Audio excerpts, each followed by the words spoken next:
Welcome to MS classes. ഇന്ന് നമ്മൾ നോക്കുന്ന ഹിസ്റ്ററി സ്റ്റാർട്ട് ചെയ്യാണ്. ഹിസ്റ്ററിയിലെ നമുക്കറിയാം 3 പോർഷൻസ് ആണ് നമുക്ക് മേജർ ആയിട്ട് പഠിക്കേണ്ടത്.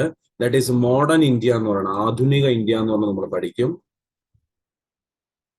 ദെൻ ദ നെക്സ്റ്റ് എന്ന് പറയുന്നത് മിഡീവൽ ഇന്ത്യ എന്ന് പറഞ്ഞു പഠിക്കും. പിന്നെ വരുന്നതാണ് ഏൻഷ്യൻ ഇന്ത്യ എന്ന് പറയും. പ്രാചീന കാലത്ത് ഇന്ത്യ എന്തായിരുന്നു? മനുഷ്യൻ വന്നു തുടങ്ങുന്നു. എന്താണ്? കുരങ്ങിൽ നിന്ന് മനുഷ്യൻ മാറി മാറി മനുഷ്യനാവുന്നു. ആ മനുഷ്യനായിട്ട് പിന്നെ മനുഷ്യൻ ജീവിക്കുന്ന അവസ്ഥയെല്ലാം പറയുന്നതാണ് ഏൻഷ്യൻ ഇന്ത്യ എന്ന് പറയുന്നത്. എന്നാൽ അതിനുശേഷം വരുന്ന മധ്യാവസ്ഥയിൽ വരുന്ന ഭാരതം എങ്ങനെയായിരുന്നു അതിനെ കുറിച്ച് പറയുന്നതാണ് മിഡീവൽ ഇന്ത്യ എന്ന് പറയുന്നത്. എന്നാൽ ആധുനിക ഇന്ത്യ എങ്ങനെ ആവുന്നു? എങ്ങനെയാണ് ആധുനിക ഇന്ത്യക്ക് ഒരു മാറ്റം വരുന്നത്? എങ്ങനെയാണ് മുഗൾസ് മാറി ബ്രിട്ടീഷ് വരുന്നത്? ബ്രിട്ടീഷ് നമ്മൾ എങ്ങനെയാണ് തിരിച്ചടിച്ചു തുടങ്ങുന്നത്? അതാണ് മോഡേൺ ഇന്ത്യ എന്ന് പറയുന്നത്. യൂഷ്വലി ഇതിനൊരു ടൈം പീരീഡ് നമുക്ക് പറയാൻ പറ്റൂല. മോഡേൺ ഇന്ത്യ എവിടുന്ന് വേണോ നമുക്ക് തുടങ്ങാൻ പറ്റും. 1707 വേണമെങ്കിൽ നമുക്ക് മോഡേൺ ഇന്ത്യ തുടങ്ങാം, അല്ലെങ്കിൽ 1857 നമുക്ക് മോഡേൺ ഇന്ത്യ തുടങ്ങാൻ പറ്റും. 1600 കാലഘട്ടങ്ങളിലാണ്, 1600 കാലഘട്ടത്തിലാണ് ബ്രിട്ടീഷ് എന്ന് പറയുന്ന ആൾക്കാർ യൂറോപ്യൻസ് ഇന്ത്യയിലോട്ട് കയറി വരുന്നത്. 1498 ആദ്യമായിട്ട് ഒരു വിദേശിയായ വാസ്കോ ഡ ഗാമ എവിടെ വരുന്നത്? ഇന്ത്യക്കകത്ത് വരുന്നത്. എന്നാൽ പോർച്ചുഗീസ് എത്തുന്നു, പിന്നെ ഡച്ചുകാർ എത്തുന്നു, ഡാനിഷ് എത്തുന്നു, പിന്നെയാണ് ആരെത്തുന്നത്? നമ്മളെ ഇംഗ്ലീഷ് എന്ന് പറയുന്നത്, അല്ലെങ്കിൽ ബ്രിട്ടീഷുകാർ UK വരുന്നത്. 1600 കാലഘട്ടങ്ങളിലാണ് അവർ വരുന്നത്. ഇന്ത്യയിൽ ഏറ്റവും കൂടുതൽ ഭരിച്ചിട്ടുള്ള യൂറോപ്യൻസ് ചോദിച്ചാൽ ആരെന്ന് വെച്ചാൽ അത് ബ്രിട്ടീഷുകാർ ഏറ്റവും കൂടുതൽ പങ്ക് വഹിച്ചു. ഏറ്റവും കൂടുതൽ കാലം നിന്നത് പോർച്ചുഗീസുകാരാണ്. 1498 വന്നിട്ട് 1961 പോകുന്നുള്ളൂ. ഏറ്റവും കൂടുതൽ കാലം നിന്നത് മാത്രമാണ് പോർച്ചുഗീസുകാർ. പക്ഷെ ഇന്ത്യ ഏറ്റവും കൂടുതൽ അഫക്ട് ചെയ്ത, ഇന്ത്യയിൽ ഏറ്റവും കൂടുതൽ ഭരണം കാണിച്ചത് ആരെന്ന് വെച്ചാൽ ദാറ്റ് വാസ് ബ്രിട്ടീഷേഴ്സ് എന്ന് പറയും. നമ്മളെല്ലാം സഹിച്ചു ബ്രിട്ടീഷുകാർ ചെയ്യുന്നത്, പലതും സഹിച്ചു പോയി. ഇന്ത്യയിൽ ലോകത്ത് ഒരു റവല്യൂഷൻ നോക്കിയാൽ ഇത്രയും കാലം നീണ്ട ഒരു റവല്യൂഷൻ കാണാൻ പറ്റൂല. റഷ്യൻ റവല്യൂഷൻ എടുക്കുക, വളരെ ചെറിയൊരു കാലഘട്ടം മാത്രമേ ഉള്ളൂ. അമേരിക്കൻ റവല്യൂഷൻ എടുക്കുക, ചെറിയ ബ്രിട്ടീഷ് റവല്യൂഷൻ, എല്ലാം എന്താണ് വളരെ കുറച്ച് ചെറുതായിട്ടും കുറച്ചെങ്കിലും പറയാൻ പറ്റുന്ന ചൈനീസ് റവല്യൂഷൻ, ഒരു 40-50 വർഷത്തെ ഒരു ചരിത്രം പറയാൻ പറ്റും. ബാക്കി ഒന്നും ഇത്രയും ലോങ് റവല്യൂഷൻ പറയാൻ നമുക്കില്ല. എന്നാൽ ഇന്ത്യൻ റവല്യൂഷൻ ആണ് എന്തെന്ന് പറയുന്നത് ലോകം കണ്ട വലിയൊരു റവല്യൂഷന് എണ്ണപ്പെടുന്ന ഒരു ചരിത്രം വരുന്ന സ്വാതന്ത്ര്യ സമരം എന്നുള്ള വലുതാണ്. ഒരുപാട് പ്രശ്നങ്ങൾ നമ്മൾ നേരിട്ട് വന്നു. ലാസ്റ്റിൽ ഒട്ടും സഹിക്കാൻ വയ്യാന്ന് ആദ്യമായിട്ട് നമ്മൾ ബ്രിട്ടീഷുകാരെ തിരിച്ചടിച്ചു. ആ തിരിച്ചടിച്ചതാണ് 1857. 1857 നമ്മൾ തിരിച്ചടിക്കുന്നത്. അവർ വരുന്ന കാലഘട്ടം നോക്കുക, 1600 250 വർഷത്തിൽ കൂടുതൽ നമ്മൾ സഹിച്ചു. ബ്രിട്ടീഷുകാർ മാത്രം ചെയ്യുന്ന സഹിച്ചു. 1498 തൊട്ട് യൂറോപ്യൻസ് ഓരോ ആൾക്കാർ ചെയ്യാണ്. നമ്മളെല്ലാം സഹിച്ചു പോയി. ആദ്യമായിട്ട് തിരിച്ചടിക്കുന്നത് 1857. ഇതിന് മുമ്പേ അടിച്ചിട്ടുണ്ട്, പക്ഷെ അതെല്ലാം ഓരോ സ്ഥലങ്ങളിലായിട്ട് മാത്രം ഒതുങ്ങി നിന്നു. എല്ലാം പിടിച്ചു നിർത്താൻ പറ്റിയെങ്കിൽ ഇതെന്ന് പറയുന്നത് എന്താണ്? പല സ്ഥലങ്ങളിൽ നിന്നാണ് ആദ്യമായിട്ട് ബ്രിട്ടീഷുകാർക്ക് ഇങ്ങനെ ഒരു അടി കിട്ടുന്നത്. ഇവിടുന്നാണ് ആക്ച്വൽ വേണമെങ്കിൽ നമുക്ക് മോഡേൺ ഇന്ത്യ തുടങ്ങാൻ പറ്റും. ഇവിടുന്ന് തുടങ്ങുന്നതാണ് കുറച്ചുകൂടി നല്ലതെന്ന് പറയുന്നത്. ഏറ്റവും കൂടുതൽ ക്വസ്റ്റ്യൻസ് വരുന്നത് 1857 കഴിഞ്ഞിട്ടുള്ള കാലഘട്ടത്തിൽ നിന്നാണ്. ഹിസ്റ്ററി പോർഷനിൽ ഏറ്റവും കൂടുതൽ ക്വസ്റ്റ്യൻ വരുന്നത്. നമുക്ക് അതുകൊണ്ട് എന്ത് ചെയ്യാം, ഈ ഒരു പോർഷനിൽ നിന്ന് തന്നെ നമുക്ക് സ്റ്റാർട്ട് ചെയ്ത് പോകാം. ആദ്യം നമ്മൾ തുടങ്ങുന്നത് 1857. ആദ്യം നമ്മൾ ഇന്ത്യക്കാർ അനുഭവിച്ച കഷ്ടതകൾ, അതെല്ലാം കൂടി എന്താണ്, അതിനൊക്കെ ഒരുപാട് കോസസ്. ബുക്ക് നോക്കി കഴിഞ്ഞാൽ പൊളിറ്റിക്കൽ കോസസ്, സോഷ്യൽ കോസസ് എന്ന് പറഞ്ഞുകൊണ്ട് എക്കണോമിക് കോസസ്, ഇങ്ങനെ പല കോസസ് ഉണ്ട്. പക്ഷെ നമ്മൾ പഠിക്കുന്ന ഒരു central government exam point of view അത്രയും ഡീപ്പായിട്ട് നോക്കണ്ട, കാരണങ്ങൾ മാത്രം അറിഞ്ഞു വെച്ചിരിക്കുക. ഒരു എക്സാം പോയിന്റ് ഓഫ് വ്യൂ അല്ലെങ്കിൽ അറ്റ്ലീസ്റ്റ് ആസ് എൻ ഇന്ത്യൻസ് എന്താണ് നമ്മൾ ആ പോയിന്റ്സ് അറിഞ്ഞു വെച്ചിരിക്കുന്നത്. ആദ്യത്തെ നമുക്ക് സഹിക്കാൻ പറ്റാത്ത അവരുടെ ടാക്സ് സിസ്റ്റം ആണ്. അവർ വാങ്ങിക്കുന്ന ഹ്യൂജ് ടാക്സ് ആണ് നമ്മളെ വാങ്ങിച്ചുകൊണ്ടിരുന്നത്. അവർ വാങ്ങിച്ചുകൊണ്ടിരുന്ന ടാക്സ് എന്ന് പറഞ്ഞാൽ ഹ്യൂജ് ടാക്സ് ആണ്.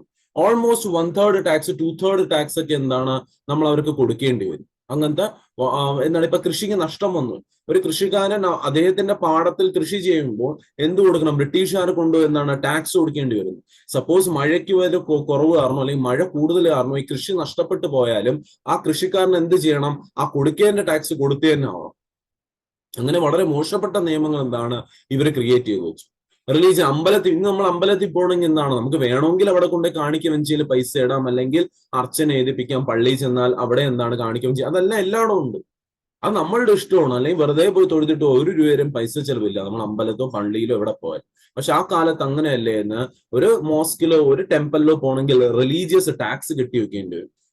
ക്ഷേത്രത്തിന്റെ അകത്ത് പ്രവേശിക്കണമെങ്കിൽ ടാക്സ് കെട്ടിയാൽ മാത്രമേ പ്രവേശിക്കാൻ പറ്റുള്ളൂ എന്ന് പറയും. അങ്ങനത്തെ എന്താണ് നിയമങ്ങൾ, അങ്ങനത്തെ ഒരു കൈൻഡ് ഓഫ് ടാക്സ് വാങ്ങിക്കുക. റിലീജിയനിൽ നിന്ന് വാങ്ങിക്കുമെന്നു, കർഷകരെ നിന്ന് വാങ്ങിക്കുമെന്നു, എല്ലാ മേഖലയിൽ നിന്നും വർക്ക് ചെയ്യുന്നവരെ നിന്ന് എന്താണ് ടാക്സ് വാങ്ങിക്കുക. ഈ ടാക്സ് ആണ് നമുക്ക് സഹിക്കാൻ പറ്റാതായിപ്പോ. പിന്നെ ഏറ്റവും കൂടുതൽ കഷ്ടതകൾ അനുഭവിച്ചാണ് പട്ടാളത്തിലുള്ളവർ, ഡിഫൻസിലുള്ളവർ. ഈ പട്ടാളത്തിലുള്ളവര് ആദ്യം വരുന്നത് എന്താന്ന് വെച്ചാൽ അവർ പട്ടാളത്തിൽ ചേരുന്നു, ഒരു 20 വർഷത്തോളം വർക്ക് ചെയ്താലും അവർക്ക് ഒരു പ്രൊമോഷനും കിട്ടുന്നില്ല. അതേസമയത്ത് 2-3 വർഷം മാത്രം വർക്ക് ചെയ്യുന്ന ഒരു ബ്രിട്ടീഷ് ഓഫീസറിന് ഹ്യൂജ് പ്രൊമോഷൻ കൊടുക്കുന്നു. ഒരു ഇന്ത്യൻ ഓഫീസർ എന്നും ജവാൻ എന്ന് പറയുന്ന പോസ്റ്റിൽ തന്നെ നിന്ന് പോകുന്നു.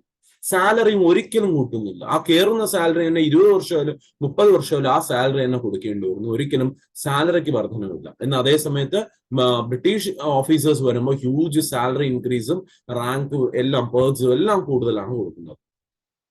ഇനി ആ കാലത്ത് ഹിന്ദു മതത്തിലൊരു വിശ്വാസം ഉണ്ടായിരുന്നു. ഏതെങ്കിലും ഒരു ഹിന്ദു മതമുള്ള ഒരു വ്യക്തി ഏതെങ്കിലും കടൽ കടന്നു പോയാൽ, വെച്ചാൽ നമ്മളൊരു കടലിന്റെ ഒരു തീരത്ത് നിന്നിട്ട് നമുക്ക് കടലിന്റെ ഒരു അറ്റം കാണാൻ ഒരു അറ്റം ഒരിക്കലും പറയാൻ പറ്റില്ല. കടലിനൊരു സീ ഓഷൻ ഒരു എൻഡ് ഇല്ല, എന്നാൽ നമുക്ക് കാണാൻ പറ്റുന്ന ദൂരമുണ്ട്. ആ കാണാൻ പറ്റുന്ന ദൂരത്തിൽ നിന്ന് ഒരാൾ അപ്പുറത്തോട്ട് കടന്നു പോയാൽ എന്ന് പറയുമ്പോൾ ഒരു കടലിൽ നമുക്കൊരു വ്യക്തിയെ കാണാതാവുന്ന ദൂരത്തിലോട്ട് ആ വ്യക്തി കപ്പലിൽ പൊക്കി കഴിഞ്ഞാൽ പിന്നെ ആ വ്യക്തിക്ക് ഹിന്ദു മതത്തിലോട്ട് പ്രവേശനമില്ല. അതായത് അന്നത്തെ റിലീജിയൻ എന്ന് പറയുന്നത്. ഒരിക്കലും ആ വ്യക്തിക്ക് പിന്നെ ഹിന്ദു ക്ഷേത്രത്തിലോ ആചാരങ്ങളിലോ ഒന്നിലും പങ്കെടുക്കാൻ പറ്റൂല. പക്ഷെ പട്ടാളത്തിൽ ജോലി ചെയ്യുന്ന ഒരു വ്യക്തിക്ക് എന്താണ്, ചിലപ്പോൾ യുദ്ധ ആവശ്യങ്ങൾക്ക് ഇങ്ങനെ പോവേണ്ടി വരും. അങ്ങനെ അവരെന്താണ് ദൂരോട്ട് പോകുമ്പോഴത്തേക്കും തിരിച്ചു വരുമ്പോഴത്തേക്കും സ്വന്തം കുടുംബത്തിലോട്ട് എന്താണ് പ്രവേശനം കിട്ടുന്നുണ്ട്. ആ മതത്തിലോട്ട് ഒരിക്കലും ചേർക്കുന്നില്ല. അങ്ങനെ എന്താണ് അത് ഒരുപാട് അഫക്ട് ചെയ്തു. പട്ടാളക്കാർ എണ്ണത്തിൽ കൂടുതലാണ്. ഇന്ത്യക്കാർക്ക് ജീവിക്കാൻ ഗതിയില്ലാതെ എല്ലാവരും ചെന്നിട്ട് എന്ത് ചെയ്യുന്നു, ഒന്നെങ്കിൽ പട്ടാളത്തിൽ ചേരും, അല്ലെങ്കിൽ കാർഷിക മേഖലയിൽ ജോലി ചെയ്യും, അല്ലെങ്കിൽ ആർട്ടീഷ്യൻസ് ആയിട്ട് വർക്ക് ചെയ്യും, അല്ലെങ്കിൽ എന്തെങ്കിലും സാധാ പണിക്ക് പോകും. എല്ലാ പണിയിലും ഇവരൊക്കെ ടാക്സ് കൊടുക്കും. അപ്പൊ പട്ടാളത്തിലുള്ളവർക്ക് ഫുഡ് കൊടുക്കണമെന്ന് നിയമമുണ്ട്. ബ്രിട്ടീഷുകാർ ഫുഡ് കൊടുക്കുമ്പോൾ ഇന്ത്യൻ ആസ് എ ഹോൾ കാണുന്ന ഒരു ഫുഡ് രീതി എന്ന് വെച്ചാൽ ചപ്പാത്തിയാണ്. നമ്മുടെ നാട്ടിൽ ദോശ ഇഡ്ഡലിയൊക്കെയാണ് കൂടുതൽ വരുന്ന ഫുഡെങ്കിൽ ഇന്ത്യ ആസ് എ ഹോൾ ഏതാണ് ഫുഡ് കൂടുതൽ കഴിക്കുന്നതെന്ന് വെച്ചാൽ അത് ചപ്പാത്തിയാണ് കഴിക്കുന്നത്. ഈ ചപ്പാത്തിക്ക് വേണ്ടത് ആട്ട എന്ന് പറയുന്നത് ആട്ടമാവ് എല്ലാവർക്കും അറിയാം. ഈ ആട്ടയിൽ ഇവരെന്ത് ചെയ്യും, ഒരുപാട് ആട്ടയ്ക്ക് അകത്ത് ഇവര് മിക്സ് ചെയ്യുക എന്ന് വെച്ചാൽ അതിന്റെ എമൗണ്ട് കൂടുതൽ കിട്ടാനായിട്ട് മൃഗങ്ങളും മനുഷ്യന്മാരും ഒക്കെ മരിക്കുന്നവരും അവരെ എല്ല് പൊടിച്ചിട്ട് ആ പൊടി എന്താണ് ഈ ആട്ടയ്ക്കകത്ത് മിക്സ് ചെയ്ത് കയറ്റുന്നത്. 10 കിലോയിൽ 3 കിലോ എന്ത് ചെയ്യും, ഈ എല്ലും പൊടി അങ്ങ് ചേർക്കും. അതാണ് അന്നത്തെ ആൾക്കാർ എന്താണ് കഴിച്ചുകൊണ്ടിരുന്നത്. പിന്നെ വരുന്നതെന്ന് വെച്ചാൽ ഇവർക്ക് എന്താണ് പ്രൊമോഷൻസ് ഇല്ല, റാങ്ക്സ് ഇല്ല, ഒന്നും ഇവർക്ക് കൊടുക്കുന്നില്ല. ഇനി ഇതിനൊരു ഇമീഡിയറ്റ് കോസ് ഉണ്ട്, ഇവർക്ക് ഒട്ടും സഹിക്കാൻ പറ്റാതെ നമുക്ക് കുറച്ച് കഴിഞ്ഞാൽ പഠിക്കും. ഇനി അടുത്ത വരുന്നതാണ് റിലീജിയൻ അഫക്ട് ചെയ്ത് വരുന്നത്. ഇവർ റിലീജിയനെ ഇന്ത്യയിൽ അന്ന് കാണുന്ന ഏറ്റവും വലിയ റിലീജിയൻ ഏതെന്ന് വെച്ചാൽ ഹിന്ദു മതമാണ്. അത് കഴിഞ്ഞാൽ ബ്രിട്ടീഷുകാർ വരുമ്പോൾ ഇന്ത്യയിൽ ഏറ്റവും കൂടുതൽ ഉണ്ടായിരുന്നതെന്ന് വെച്ചാൽ മുസ്ലിം റിലീജിയനിലുള്ളവർ. ഈ രണ്ട് റിലീജിയൻസിന് എന്താണ് അഫക്റ്റ്? ക്രിസ്ത്യാനിറ്റി വരുന്നത് ബ്രിട്ടീഷ് ഇൻവേഷന് ശേഷമാണ് ക്രിസ്ത്യാനിറ്റി കൂടുതലായിട്ട് ഇവിടെ ഇന്ത്യക്കകത്ത് കാണുന്നത്. ഉണ്ട്, വളരെ ലിമിറ്റഡ് ആണ്. കയ്യിലെണ്ണാന്നുള്ള ഒരു ഏരിയാസ് മാത്രമേ ക്രിസ്ത്യാനിറ്റി കാണാൻ പറ്റുള്ളൂ. ബ്രിട്ടീഷ് ഇൻവേഷന് ശേഷമാണ് ഹ്യൂജ് രീതിയിൽ എന്താണ് മിഷണറീസ് ഇന്ത്യയിലോട്ട് വരുന്നത്. അപ്പൊ ഈ മിഷണറീസ് വന്ന ഉടനെ ചെയ്യുന്നതെന്ന് വെച്ചാൽ കൺവേർഷൻ നടത്തും. ഹിന്ദു മുസ്ലിം കമ്മ്യൂണിറ്റി ഉള്ളവർ എന്താണ് ക്രിസ്ത്യാനിറ്റിയിലോട്ട് കൺവേർട്ട് ചെയ്യും. അവർക്ക് പല ബെനിഫിറ്റ്സും കൊടുക്കും. ഒരു ഹിന്ദു മുസ്ലിമായിട്ട് നിൽക്കുമ്പോഴത്തേക്കും ആ ബെനിഫിറ്റ്സിനൊക്കെ ടീം വളരെ കൂടുതൽ എന്ത് കൊടുക്കും, ഒരു ക്രിസ്ത്യാനിറ്റിയിലുള്ള വ്യക്തിക്ക് കൊടുക്കും. അപ്പൊ ഹിന്ദുവിലും മുസ്ലിം മതവിശ്വാസികൾ എന്ത് ചെയ്യും, അതൊക്കെ ഇതിലോട്ട് കൺവേർട്ട് ആവാൻ പോകും. കൺവേർട്ട് ആവാത്തവർ പല രീതിയിലുള്ള ടാക്സും പല കഷ്ടതകളും അഡീഷണൽ ആയിട്ട് അനുഭവിക്കേണ്ടി വരും. അതെന്താണ് ഈ രണ്ട് മതത്തിലുള്ളവരെ ഒരുപാട് വേദനിപ്പിച്ചു. ഈ രണ്ട് മതത്തിലുള്ള പല ആചാരങ്ങളും ഇന്നത്തെ കാലത്ത് നമ്മൾ നോക്കുമ്പോൾ തെറ്റായിട്ട് തോന്നും. പക്ഷെ അന്നത്തെ കാലത്ത് ആൾക്കാർ ആചരിച്ചുകൊണ്ട് തോന്നുന്ന വളരെ നല്ല നിയമങ്ങൾ, അവർക്ക് ശരിയായിട്ട് തോന്നുന്ന നിയമങ്ങൾ ഒരുപാടുണ്ട്. ഒരു ഹസ്ബൻഡ് മരിച്ചു പോകുമ്പോൾ വൈഫ് എന്താണ്, ഹസ്ബൻഡിന്റെ ചിത കത്തുന്നതിലോട്ട് വൈഫ് കൊടുത്ത് ചാടി മരിക്കണം. അതാണ് സതി എന്ന് പറഞ്ഞുകൊണ്ട് ഒരു ആചാരം ഉണ്ടായി. സതി എന്ന് പറഞ്ഞ ആചാരം, ഹസ്ബൻഡ് മരിക്കുമ്പോൾ കൂടെ എടുത്ത് വൈഫും കൂടി ചാടി മരിക്കണമെന്ന്. ഇതെന്താണ്, തെറ്റാണെന്ന് ബ്രിട്ടീഷുകാർ പറഞ്ഞു. ഇന്ന് നമ്മൾ നോക്കിയാലും നമുക്ക് ഒരു തെറ്റായിട്ടുള്ള നിയമമാണെന്നാണ് നമ്മൾ പറയുള്ളൂ ഉറപ്പായിട്ടും. അങ്ങനെ എന്ത് ചെയ്യുന്നു, ഇതിനെ ബാൻ ചെയ്തു. പക്ഷെ അന്നത്തെ ആൾക്കാർക്ക് ഇത് വളരെയധികം തെറ്റായിട്ട് തോന്നി. ബിക്കോസ് അവരുടെ റിലീജിയനെയാണ് അഫക്ട് ചെയ്തിട്ടുള്ളത്. അങ്ങനെ സതി എന്ത് ചെയ്യുന്നു, 1829 ബാൻ ചെയ്യുന്നത്. ബാൻ ചെയ്യുന്ന വ്യക്തി ആരെന്ന് വെച്ചാൽ വില്യം ബെന്റിക് ആണ്. അന്നത്തെ ഗവർണർ ആയിരുന്ന വില്യം ബെന്റിക് ആണ് എന്ത് ബാൻ ചെയ്യുന്നു, സതി ബാൻ ചെയ്യുന്നു. സതി ബാൻ ചെയ്യാൻ വേണ്ടി ഏറ്റവും കൂടുതൽ മുമ്പിൽ നിന്ന് ഇന്ത്യൻ സോഷ്യൽ റിഫോമർ ആരാണ്? ഇന്ത്യൻ റിഫോമർ ആരാണ്? സതി ബാൻ ചെയ്യാൻ നിന്ന ഇന്ത്യൻ സോഷ്യൽ റിഫോമർ ആരാന്ന് വെച്ചാൽ രാജാ റാംമോഹൻ റോയ്. രാജാ റാംമോഹൻ റോയ് ഇദ്ദേഹമാണ് ഒരു ഇന്ത്യക്കാരനായിട്ട് ഏറ്റവും കൂടുതൽ വില്യം ബെന്റിക്കിനെ പ്രഷറൈസ് ചെയ്തു. ഇദ്ദേഹം ഒരുപാട് ഉണ്ടെന്ന് എന്നാണ് പ്രൂഫ്സ് കാണിച്ചു കൊടുത്തത്. ഇങ്ങനെയൊക്കെയാണ് ഇന്ത്യക്കകത്ത് നടക്കുന്നത്, നിങ്ങൾ സ്റ്റോപ്പ് ചെയ്യണം. അങ്ങനെ ബ്രിട്ടീഷുകാർ എന്ത് ചെയ്തു, ഇതിനെ സ്റ്റോപ്പ് ചെയ്തു. ബിക്കോസ് രാജാ റാംമോഹൻ റോയ് സഹോദരിക്ക് സ്വന്തമായിട്ട് ഈ ഒരു അനുഭവം വന്നു. അത് സഹിക്കാൻ വയ്യാതെയാണ് ഇദ്ദേഹം എന്താണ് ഇങ്ങനെ ഇറങ്ങുന്നത്. അങ്ങനെയാണ് സതി എന്ന് പറഞ്ഞ ആചാരം സ്റ്റോപ്പ് ചെയ്തത്. അത് ഹിന്ദു റിലീജിയനെ വളരെയധികം അഫക്ട് ചെയ്തു. പിന്നെ ആ കാലത്തുള്ള ഒരു ഈ ഡേറ്റും വർഷവും നോട്ട് ചെയ്യുന്നത് വളരെ ഇമ്പോർട്ടന്റ് ആണ്. ഓക്കെ, അടുത്ത വരുന്ന മറ്റൊരു ആചാരമാണ് വിഡോ റീമാരേജ് ആക്ട് എന്ന് പറയുമ്പോൾ ഒരു ഹസ്ബൻഡ് വൈഫാണ്, ഹസ്ബൻഡ് മരിച്ചു പോയി കഴിഞ്ഞാൽ ആ ലേഡിയെ നമ്മൾ വിഡോ എന്ന് വിളിക്കും. ആ ലേഡി ചിലപ്പോൾ മാരേജിന് 1 വർഷം 2 വർഷം 10 വർഷം കഴിഞ്ഞാൽ ഹസ്ബൻഡ് മരിച്ചു പോകുന്നുണ്ട്. എങ്ങനെ മരിച്ചാൽ ആ സ്ത്രീയെ നമ്മൾ എന്താണ് വിഡോ എന്ന് വിളിക്കും. ആ സ്ത്രീക്ക് പിന്നെ പുനർവിവാഹം എന്നുള്ള ഓപ്ഷൻ ഇല്ല. ഹസ്ബൻഡ് മരിച്ചു ചിലപ്പം 10 ദിവസം കഴിഞ്ഞാൽ ഹസ്ബൻഡ് മരിക്കുന്നത്, പക്ഷെ പിന്നെ ഒരു മാരേജ് ഇല്ല. അവിടെ വെച്ച് മാരേജ് ലൈഫ് തീരെയാണ്. ഇന്ത്യക്കകത്ത് വിഡോക്ക് മാരേജ് എന്നുള്ള സെക്കൻഡ് ഒരു ഓപ്ഷൻ കൊടുക്കുന്നില്ല. ഇതിനെന്ത് ചെയ്തു? സ്റ്റോപ്പ് ചെയ്തു. ഇന്ത്യക്കകത്ത് എന്താണ് വിഡോസിന് റീമാരേജ് വരണമെന്നെന്താണ് നിയമം കൊണ്ടുവന്നു. അങ്ങനെ വിഡോ റീമാരേജ് ആക്ട് എന്ന് പറയുന്ന ഒരു നിയമം കൊണ്ടുവന്നത് ആരെന്ന് വെച്ചാൽ ലോർഡ് കാനിങ് ആണ്. നോക്കാം, ഞാൻ ജസ്റ്റ് പറഞ്ഞു പോവുകയാണ് ഇവിടെ. ഇത് ഈ പോയിന്റ്സ് എഴുതിയില്ലെങ്കിലും കുഴപ്പമില്ല, നമ്മൾ ഓരോ വൈസ്രോ എടുത്ത് പഠിക്കും. ആ സമയത്ത് ഡീറ്റെയിൽ ആയിട്ട് ഈ കാര്യങ്ങളെല്ലാം കാനിങ്ങിനെ കുറിച്ച് പറയും, വില്യം ബെന്റിങ്ങിനെ കുറിച്ചും എല്ലാവരെ കുറിച്ച് പറഞ്ഞു വരുമ്പോൾ വീണ്ടും ഞാൻ പോയിന്റ്സ് റിപ്പീറ്റ്. ഇപ്പൊ ജസ്റ്റ് കേട്ടുപോയാലും കുഴപ്പമില്ല. അങ്ങനെ എന്ത് ചെയ്യുന്നു? വിഡോ റീമാരേജ് എന്ന് പറഞ്ഞ നിയമം കൊണ്ടുവരും. ഇവിടെ ഒരു ഇന്ത്യക്കാരൻ എന്താണ് മുമ്പിട്ട് നിന്നു. ദാറ്റ് വാസ് അവിടെ സതി നിർത്തലാക്കാൻ ആരാണ് നിന്നത്? രാജാ റാംമോഹൻ റോയ് ആണെങ്കിൽ വിഡോ റീമാരേജ് ആക്ട് വേണം, അല്ലെങ്കിൽ വിഡോയ്ക്ക് പുനർവിവാഹം എന്ന് പറയുന്ന ഓപ്ഷൻ കൊടുക്കണം എന്ന് പറഞ്ഞ് നിന്ന വ്യക്തി ആരെന്ന് വെച്ചാൽ ദാറ്റ് വാസ് ഈശ്വർ ചന്ദ്ര വിദ്യാസാഗർ. ഈശ്വർ ചന്ദ്ര വിദ്യാസാഗർ ഇദ്ദേഹം സ്വന്തമായിട്ട് എന്ത് ചെയ്തു? ഒരു വിഡോയെ കല്യാണം കഴിച്ചു. ഒരു ഹസ്ബൻഡ് നഷ്ടപ്പെട്ട ഒരു വനിതയെ ഇദ്ദേഹം എന്താണ് കല്യാണം കഴിച്ചു, മാതൃകയായി കാണിച്ചു. അങ്ങനെ ഇന്ത്യക്കകത്ത് എന്ത് വരുന്നു? വിഡോ റീമാരേജ് ആക്ട് എന്ന് പറയുന്ന ഒരു നിയമം കൊണ്ടുവന്ന വൈസ്രോ ആരെന്ന് വെച്ചാൽ ലോർഡ് കാനിങ് ആണ് ചെയ്യുന്നത്. ഇതെല്ലാം എന്ത് ചെയ്തു? ഇതൊക്കെ ഇന്ന് നമ്മൾ നോക്കുമ്പോൾ ശരിയാണ്. ഇതിൽ നാം പറഞ്ഞതിൽ വെച്ച് സതിയും വിഡോവും റീമാരേജ് ആക്ട് മാത്രം ശരിയായിട്ട് തോന്നുന്നുള്ളൂ. ബാക്കിയെല്ലാം വളരെ തെറ്റ് നിയമങ്ങളാണ് അവർ ചെയ്തുകൊണ്ടിരുന്നത്. ഇത് മാത്രമേ ഒരു പോസിറ്റീവ് സൈഡായിട്ട് കാണാൻ പറ്റുള്ളൂ. പക്ഷെ അന്നത്തെ ആൾക്കാർക്ക് ഇതും നെഗറ്റീവാണ്. ബിക്കോസ് അവരെ റിലീജിയനെ ടോട്ടലി അഫക്ട് ചെയ്യുന്ന സംഭവങ്ങളാണ്. ഇനി വരുന്നത് എന്തെന്ന് വെച്ചാൽ that is doctrine of lapse. Doctrine of lapse എന്ന് പറയുന്ന നിയമം കൊണ്ടുവന്നപ്പോൾ എന്ത് ചെയ്തു? ഇത് വളരെയധികം എന്താണ് അഫക്ട് ചെയ്തു. 1848 ലോർഡ് ഡെൽഹൌസി കൊണ്ടുവന്ന നിയമമാണ്. ഡീറ്റെയിൽ ആയിട്ട് കുറച്ച് കഴിഞ്ഞ് പഠിക്കും, ഇനി തന്നെ പഠിക്കുള്ളൂ. എഴുതില്ലെങ്കിൽ പ്രശ്നമല്ല, കേട്ടുപോവാം. ഡോക്ടറൈൻ ഓഫ് ലാപ്സ് എന്ന് പറയുന്ന നിയമം കൊണ്ടുവരുന്ന ലോർഡ് ഡെൽഹൌസിയാണ് ഈ നിയമം കൊണ്ടുവരുന്നത്. ഈ നിയമപ്രകാരം എന്താണ് ഈ നിയമത്തിനുള്ള പ്രശ്നം വരുന്നത് എന്തെന്ന് വെച്ചാൽ, ഒരു രാജാവും റാണിയും ഉണ്ടെന്ന് നോക്കുക. ഒരു രാജ്യത്ത് ഒരു രാജാവും ഉണ്ട്, ഒരു റാണിയുണ്ട്. ഇവർക്ക് എന്താണ് സ്വന്തമായിട്ട് ഒരു മകനോ മകളോ ഇല്ല. സ്വന്തമായിട്ട് ഒരു മകളോ ഇല്ലാത്ത അവസ്ഥയിൽ അടുത്ത രാജ്യഭാരം, അടുത്ത രാജാവോ റാണി ആവേണ്ട ആരെന്ന് വെച്ചാൽ ഇവരെ മക്കൾക്ക് മാത്രമേ ആവാനുള്ള അവകാശമുള്ളൂ. പക്ഷെ ഇവർക്ക് സ്വന്തമായിട്ട് ഒരു മകനോ മകളോ ഇല്ലാത്തപ്പോൾ ഇവരെന്ത് ചെയ്യും? ഒരു കുട്ടിയെ അഡോപ്റ്റ് ചെയ്യും. ഒരു കുട്ടിയെ ഇവർക്ക് എന്താണ് അഡോപ്റ്റ് ചെയ്യും. ഈ അഡോപ്റ്റ് ചെയ്യുന്ന കുട്ടിയെ ഇവരെന്ത് ചെയ്യും? രാജാവ് റാണി ആക്കാറുണ്ട്. അത് ആൺകുട്ടിയാണ് രാജാവ്, പെൺകുട്ടിയാണ് റാണി. അത് ഇന്ത്യയിൽ വന്നുകൊണ്ടിരുന്ന ഒരു ചിട്ടയാണ്. ഏതെങ്കിലും രാജാവ് റാണിക്ക് മക്കളില്ലെങ്കിൽ അഡോപ്റ്റ് ചെയ്യുന്ന വ്യക്തിക്ക് എന്താണ് അടുത്ത രാജഭാര്യം ഏൽക്കാൻ പറ്റും. പക്ഷെ ബ്രിട്ടീഷുകാർ പറഞ്ഞു അത് പറ്റൂല. നിങ്ങൾ അഡോപ്റ്റ് ചെയ്യുന്ന കുട്ടിക്ക് എന്താണ് ഇങ്ങനെ ഒരു സംഭവമില്ല, നിങ്ങൾക്ക് എന്ത് ചെയ്യാൻ പറ്റൂല? ആ വ്യക്തിയെ രാജാവ് റാണി ആക്കാൻ പറ്റൂല. അതിന് പകരം നിങ്ങളിരിക്കുന്ന രാജ്യം ഭരിക്കുന്ന സ്ഥലം നമുക്ക് സ്വന്തം എന്ന് പറഞ്ഞു, ബ്രിട്ടീഷുകാർക്ക് സ്വന്തം. ഈ നിയമം കേൾക്കുന്നത് ഓക്കെ, വേറെ ആരോ ഒരു പ്രശ്നം, ആ പ്രശ്നം എന്താണ്? നമുക്കാണ് ബെനിഫിറ്റ്. ആ രീതിയിലാണ് ബ്രിട്ടീഷുകാർ പറഞ്ഞത്. നിങ്ങൾക്കൊരു സ്വന്തമായിട്ട് കുട്ടിയില്ലെങ്കിൽ നിങ്ങളുടെ സ്ഥലം നമുക്ക് സ്വന്തം എന്ന് ആര് പറഞ്ഞു? ബ്രിട്ടീഷുകാർ പറഞ്ഞു. ഈ നിയമമാണ് ഡോക്ടറൈൻ ഓഫ് ലാപ്സ്. ഇത് ഇന്ത്യയിലുള്ള പല രാജാക്കന്മാരെയും റാണിമാരെയും ഒരുപാട് രീതിയിൽ അഫക്ട് ചെയ്തു. ബിക്കോസ് ഒരു രാജാവോ ഒരു റാണിയോ ഒക്കെ ആകുമ്പോൾ എന്താണ് യുദ്ധത്തിന് പോവേണ്ടി വരും. ചില യുദ്ധത്തിന് പോകുമ്പോൾ എന്താണ് ജീവൻ നഷ്ടപ്പെട്ടു പോകും.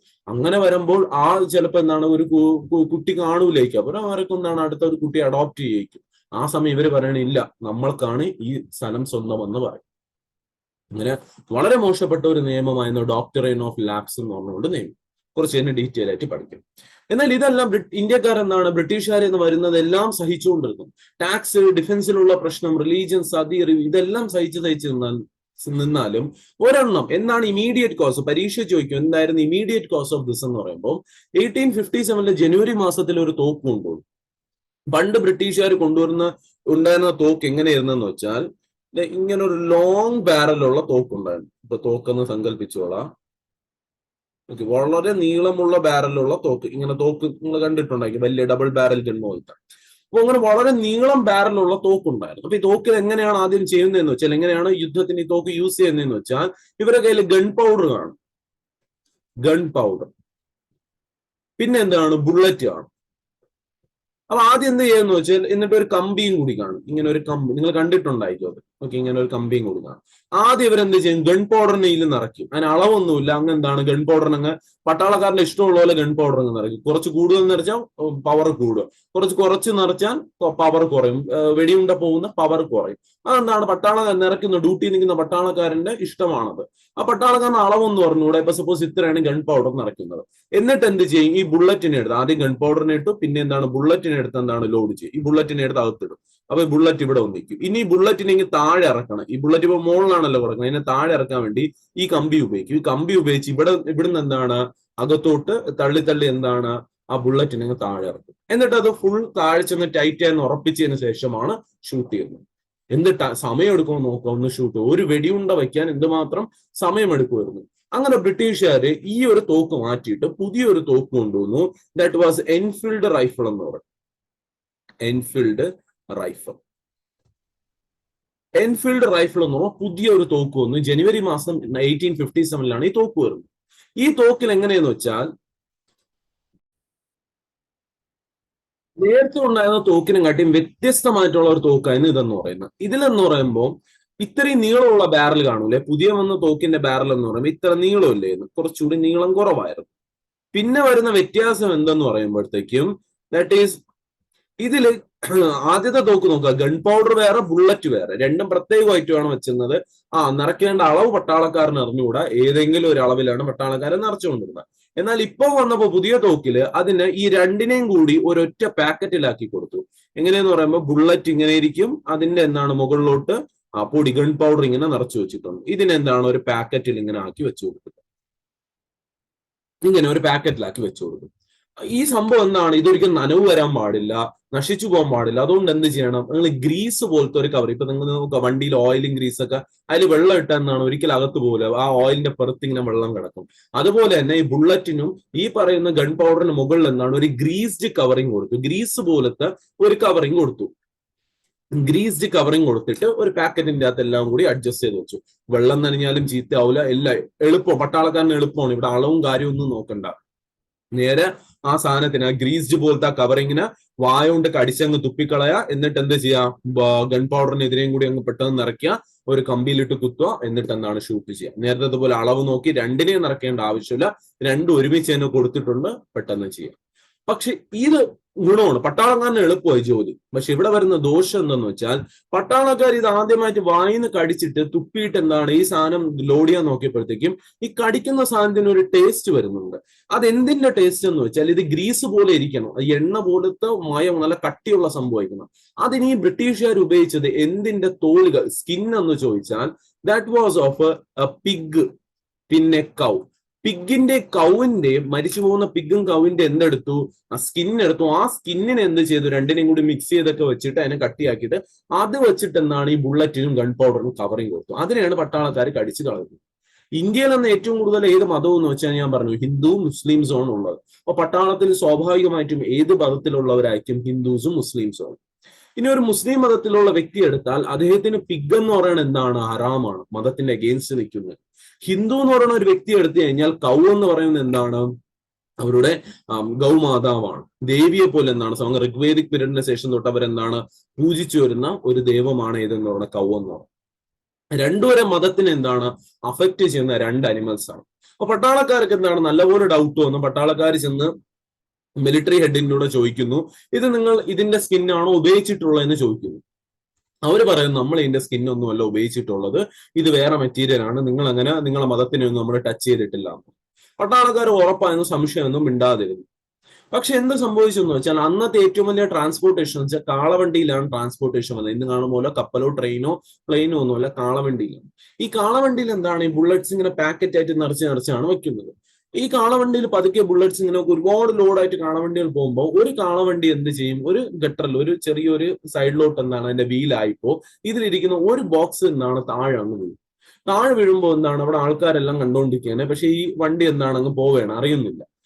അവിടെ കിടക്കുന്ന പട്ടികൾ, റോട്ടിൽ കിടക്കുന്ന പട്ടികൾ എന്ത് ചെയ്യും, ഇത് വന്ന് മണപ്പിക്കും. മണപ്പിച്ചതിന് ശേഷം എന്താണ് അങ്ങോട്ടും ഇങ്ങോട്ടും കടിപിടി കൂടും. എന്തിനെന്ന് വെച്ചാൽ ഈ ഔട്ടർ സ്കിന്ന് തിന്നാനായിട്ട്. ഈ കൊടുത്തിട്ടുള്ള ബുള്ളറ്റിന് കൊടുത്തിട്ടുള്ള ഈ ഗ്രീസിനെ കടിച്ചു പറിക്കുന്ന ഈ പട്ടികൾ. അതോടെ അവിടെ നിന്ന ആൾക്കാർക്കും അത് കണ്ടു നിന്ന പട്ടാളക്കാർക്കും മനസ്സിലായി എന്താണ് ഇതിൽ എന്ത് ഉപയോഗിച്ചിട്ടുണ്ട്, ഇതിന്റെ സ്കിന്ന് തന്നെ ഉപയോഗിച്ചിട്ടുണ്ട്. ഉടനെ തന്നെ എന്ത് ചെയ്യുന്നു, പട്ടാളക്കാർ അന്ന് പോയി ചോദിച്ച പട്ടാളക്കാരൻ കൂടെ എന്താണ് കള്ളത്തനം പറയുന്നു. ഇതല്ല എന്നൊക്കെ പറഞ്ഞ ഓഫീസേഴ്സ് ഉണ്ട്. അവരിൽ നിന്ന് ഒരു ഓഫീസറിന് എന്ത് ചെയ്യുന്നു, ഒരു പട്ടാളക്കാരൻ നേരെ പോകുന്നു, വെടിവെച്ച് കൊല്ലുന്നു. ആ കൊന്ന ഇന്ത്യൻ പട്ടാളക്കാരൻ ആരെന്ന് വെച്ചാൽ ദാറ്റ് വാസ് മംഗൾ പാണ്ഡെ. ഇന്ത്യയുടെ ആദ്യ രക്തസാക്ഷി, ദ ഫസ്റ്റ് മാർട്ടിയർ ആരെന്ന് വെച്ചാൽ ഇദ്ദേഹമായി, ദ ഫസ്റ്റ് മാർട്ടിയർ. പിന്നെ ഇദ്ദേഹത്തിനെ കൊന്നുകളയുന്നു, ഇദ്ദേഹത്തിനെ തൂക്കിലേറ്റുന്നു. പക്ഷെ ഇദ്ദേഹമാണ് ആദ്യമായിട്ട് ചെന്നത് എന്താണ്, ഒരു വ്യക്തിയെ വെടിവെച്ച് കൊല്ലുന്നത്. ഒരു ബ്രിട്ടീഷ് ഓഫീസറിനെ, ജെയിംസ് ഹെഫ്സൺ എന്ന് പറയുന്ന ബ്രിട്ടീഷ് ഓഫീസറിനെ മംഗൾ പാണ്ഡെ വെടിവെച്ച് കൊല്ലുന്നത്. പകരത്തിന് ഇദ്ദേഹത്തിന് കുറച്ച് ദിവസം കഴിഞ്ഞ് തൂക്കിലേറ്റുന്നു.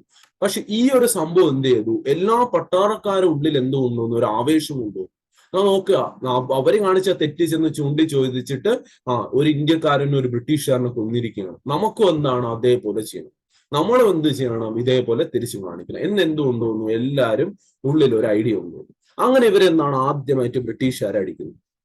പട്ടാളക്കാർ അറ്റാക്ക് ചെയ്യാനായിട്ട് അറിഞ്ഞത് എന്ത് സംഭവിച്ചു, ഇവിടെ ഉള്ള നാട്ടുകാരറിഞ്ഞു, കർഷകരറിഞ്ഞു, ഇവിടെ ഉണ്ടായിരുന്ന ജമീന്ദാർമാരെന്ന് പറയുമ്പോൾ കർഷകരെ സ്ഥലം എന്ത് ചെയ്യും, ജമീന്ദാസ് ഏറ്റെടുത്തിട്ട് ബ്രിട്ടീഷുകാർക്ക് കൊടുക്കും. ബ്രിട്ടീഷുകാർക്ക് കൊടുത്തിട്ടുണ്ടെന്ന് വെച്ചാൽ കർഷകർ എന്തെങ്കിലും ആവശ്യത്തിന് വേണ്ടി പൈസ കടം വാങ്ങിക്കും. ആ പൈസ എന്ന് വെച്ചാൽ ജമീന്ദാറിന്റെ നിന്നായിരിക്കും കടം വാങ്ങിക്കുന്നത്. ഈ ജമീന്ദാറിന്റെ പൈസയൊന്നും കാണൂല, ജമീന്ദാർ ബ്രിട്ടീഷുകാരനെ വാങ്ങിച്ചു കൊടുക്കുന്നത്. ഇങ്ങനെ ഒരു കർഷകൻ അദ്ദേഹത്തിന്റെ പ്രമാണം തന്നിട്ടുണ്ട്, ഇത്ര പൈസ ആയിരുന്നു. ആ പൈസയുടെ എത്രയോ ഇരട്ടിയായിരിക്കും ടാക്സ് എന്ന് പറയുന്നത്. ഒരിക്കലും കർഷകന് ആ ടാക്സ് അടഞ്ഞു തീർക്കാൻ പറ്റൂല. പക്ഷെ ജമീന്ദാർ എന്ന് പറയും, അതാ നിനക്ക് പൈസ തന്നിട്ടുണ്ട്, എന്നിട്ട് ഇതിന്റെ ടാക്സ് വാങ്ങിച്ചുകൊണ്ടിരിക്കും. ആ ടാക്സ് ഒരിക്കലും ഒരു കർഷകനെ കൊണ്ട് അടയ്ക്കാൻ പറ്റൂല. പിന്നെ എന്തായിപ്പോ, ആ സ്ഥലം പിടിച്ചു വാങ്ങിക്കും. ആ സ്ഥലം ഈ ജമീന്ദാർ എന്ന് പറഞ്ഞാൽ ബ്രിട്ടീഷുകാരുടെ ഒരു വർക്കർ മാത്രമാണ്. പക്ഷെ ഒരു കർഷകന്റെ ഫ്രണ്ടിൽ എന്താണ്, ജമീന്ദാറാണ് ഇതെല്ലാം ചെയ്യുന്നത്. ചില കർഷകർക്ക് അറിയാം ജമീന്ദാർ ഫോഴ്സ്ഫുള്ളി ചെയ്തു പോകുന്ന സംഭവമാണ്. അവര് ചെന്നിട്ട് എന്ത് ചെയ്യുന്നു, ഈ സ്ഥലം പിടിച്ചു വാങ്ങിക്കുന്നു. പിടിച്ചു വാങ്ങിച്ചതിന് ശേഷം എന്ത് ചെയ്യുന്നു, ആ സ്ഥലം പിന്നെ അദ്ദേഹത്തിന് ചിലപ്പോൾ വാടകയ്ക്ക് കൊടുക്കും. സ്വന്തം സ്ഥലത്ത് കൂലിക്ക് പിന്നെ എന്താണ് ജോലി ചെയ്യേണ്ടി വരും. അങ്ങനത്തെ അവസ്ഥ മിക്ക കർഷകർക്ക് വന്നു. ഈ കർഷകരെല്ലാം എന്ത് ചെയ്തു, പട്ടാളക്കാരെ പോലെ ഇവിടെ ബ്രിട്ടീഷുകാരെ അടിക്കാനാണ്. ഈ ജമീന്ദാർമാർക്ക് എന്ന് വെച്ചാൽ ഇന്നത്തെ പ്രൈവറ്റ് കമ്പനിയെ കാണുമ്പോൾ ടാർഗറ്റ്സ് വെച്ച് കൊടുക്കും. ഇത്ര നിങ്ങൾക്ക് എന്താണ് കളക്ട് ചെയ്യാൻ നമുക്ക് എത്തിക്കണം. ആ ടാർഗറ്റ്സ് അവർക്ക് എന്താണ് പലപ്പോഴും അച്ചീവ് ചെയ്യാൻ പറ്റാതായിരിക്കും. അങ്ങനെ എന്ത് ചെയ്യും, ഇവരെ പിരിച്ചു വിട്ടുകളാണ്. അങ്ങനെ ഒരു കാലത്ത് എല്ലാ കർഷകരും ജമീന്ദാർമാർക്കാണ് ബഹുമാനം കൊടുത്തിരുന്ന ആൾക്കാർ ഇവർക്ക് എന്താണ് ഒരു ബഹുമാനം കൊടുക്കാതെ അങ്ങനെ ഏകദേശം 21,000-ഓളം 21,000-ഓളം ജമീന്ദാർമാരെ പിരിച്ചുവിട്ടിട്ടുണ്ട്. ഇവരെല്ലാരും കൂടി എന്താണ് ഇവിടെ ഇറങ്ങുന്നു. റിലീജിയന്റെ സ്നേഹമുള്ള ആൾക്കാരെല്ലാം അങ്ങനെ ഇറങ്ങും. ഡോക്ടറൈൻ ഓഫ് ലാബ്സ് പ്രകാരം സ്ഥലം നഷ്ടപ്പെട്ട രാജാവും റാണിമാരും എന്താണ് യുദ്ധത്തിനിറങ്ങും. അങ്ങനെ എല്ലാവരും കൂടി ഒരുപാട് സ്ഥലത്ത് നിന്നാണ് ബ്രിട്ടീഷുകാരെ യുദ്ധത്തിനിറങ്ങും. പക്ഷെ യുദ്ധം ഫെയിലായി പോകുന്നു. പക്ഷെ നല്ലൊരു അടിയാണ് നമുക്ക് ബ്രിട്ടീഷുകാർക്ക് കൊടുക്കാൻ പറ്റും. ഇനി പട്ടാളക്കാരുടെ സൈഡിൽ നിന്ന് ഇത് എങ്ങനെയാണ് ഫെയിൽ ആയി പോയെന്ന് വെച്ചാൽ നമുക്ക് ബാക്കിയുള്ളവരെ വിടുക. പട്ടാളക്കാരെന്ന് പറയുന്ന അവരാണ് തുടങ്ങി വെക്കുന്നത്. അവരിൽ നിന്ന് ഫെയിൽ ആയി പോകുന്നത് എന്താന്ന് വെച്ചാൽ ഇവരെന്താണ് ഒരു പ്ലാൻ ഇട്ട് വെച്ചിരുന്നു. ആ പ്ലാൻ എന്താണ് വരുന്നതെന്ന് വെച്ചാൽ എല്ലാ വർഷവും പട്ടാളത്തിന് ഇപ്പോഴും നമ്മൾ കാണുമ്പോൾ എല്ലാം മിലിറ്ററി എക്സസൈസ് ഒക്കെ നടത്താറുണ്ട്. ആർമി വരുന്നു, എയർഫോഴ്സ് വരുന്നു, നേവി വരുന്നു, അവരെല്ലാം മിലിറ്ററി എക്സസൈസ് നടക്കുന്നു. അന്ന് കൂടുതൽ ആർമി മാത്രമേ ഉള്ളൂ. അപ്പൊ ആർമിയിൽ എല്ലാ വർഷത്തിലും ഒന്നാണ് ഈ ആർമി പല റെജിമെന്റ്സ് ആയിട്ടാണ് കാണുന്നത്. സൗത്തിൽ കാണുന്ന മദ്രാസ് റെജിമെന്റ് കാണും, നോർത്ത് ഈസ്റ്റിൽ ആസാം റെജിമെന്റ് ആണ്, കുറച്ചുകൂടി സെൻട്രൽ വരും ബീഹാർ റെജിമെന്റ്, ഗൂർഖ റെജിമെന്റ്, ഇങ്ങനെ പല റെജിമെന്റ്സും ഉണ്ട്. ഇവരെല്ലാ റെജിമെന്റ്സും കൂടി ഒരു വർഷം വരുന്നു, അങ്ങോട്ടും ഇങ്ങോട്ടും എന്താണ് ഒരു എക്സസൈസ്, മിലിറ്ററി എക്സസൈസും പരേഡും ഡ്രില്ലും ഒക്കെ നടത്തുന്നു, തിരിച്ചു പോകുന്നു. ഇന്നാണെങ്കിൽ ട്രെയിനിലൊക്കെയാണ് അവർ കൂടുതലും യാത്രയാണ്, ഫ്ലൈറ്റിലൊക്കെയാണ് പോകുന്നതെങ്കിൽ പണ്ട് കാലത്ത് നടന്നു തന്നെയാണ്, കുറെ ദിവസം എടുത്താണ് ഇവർ നടന്നു പോകുന്നത്. അങ്ങനെ ഇവരെന്താണ് അന്ന് കാണുന്ന ഇന്ത്യയിലോട്ട്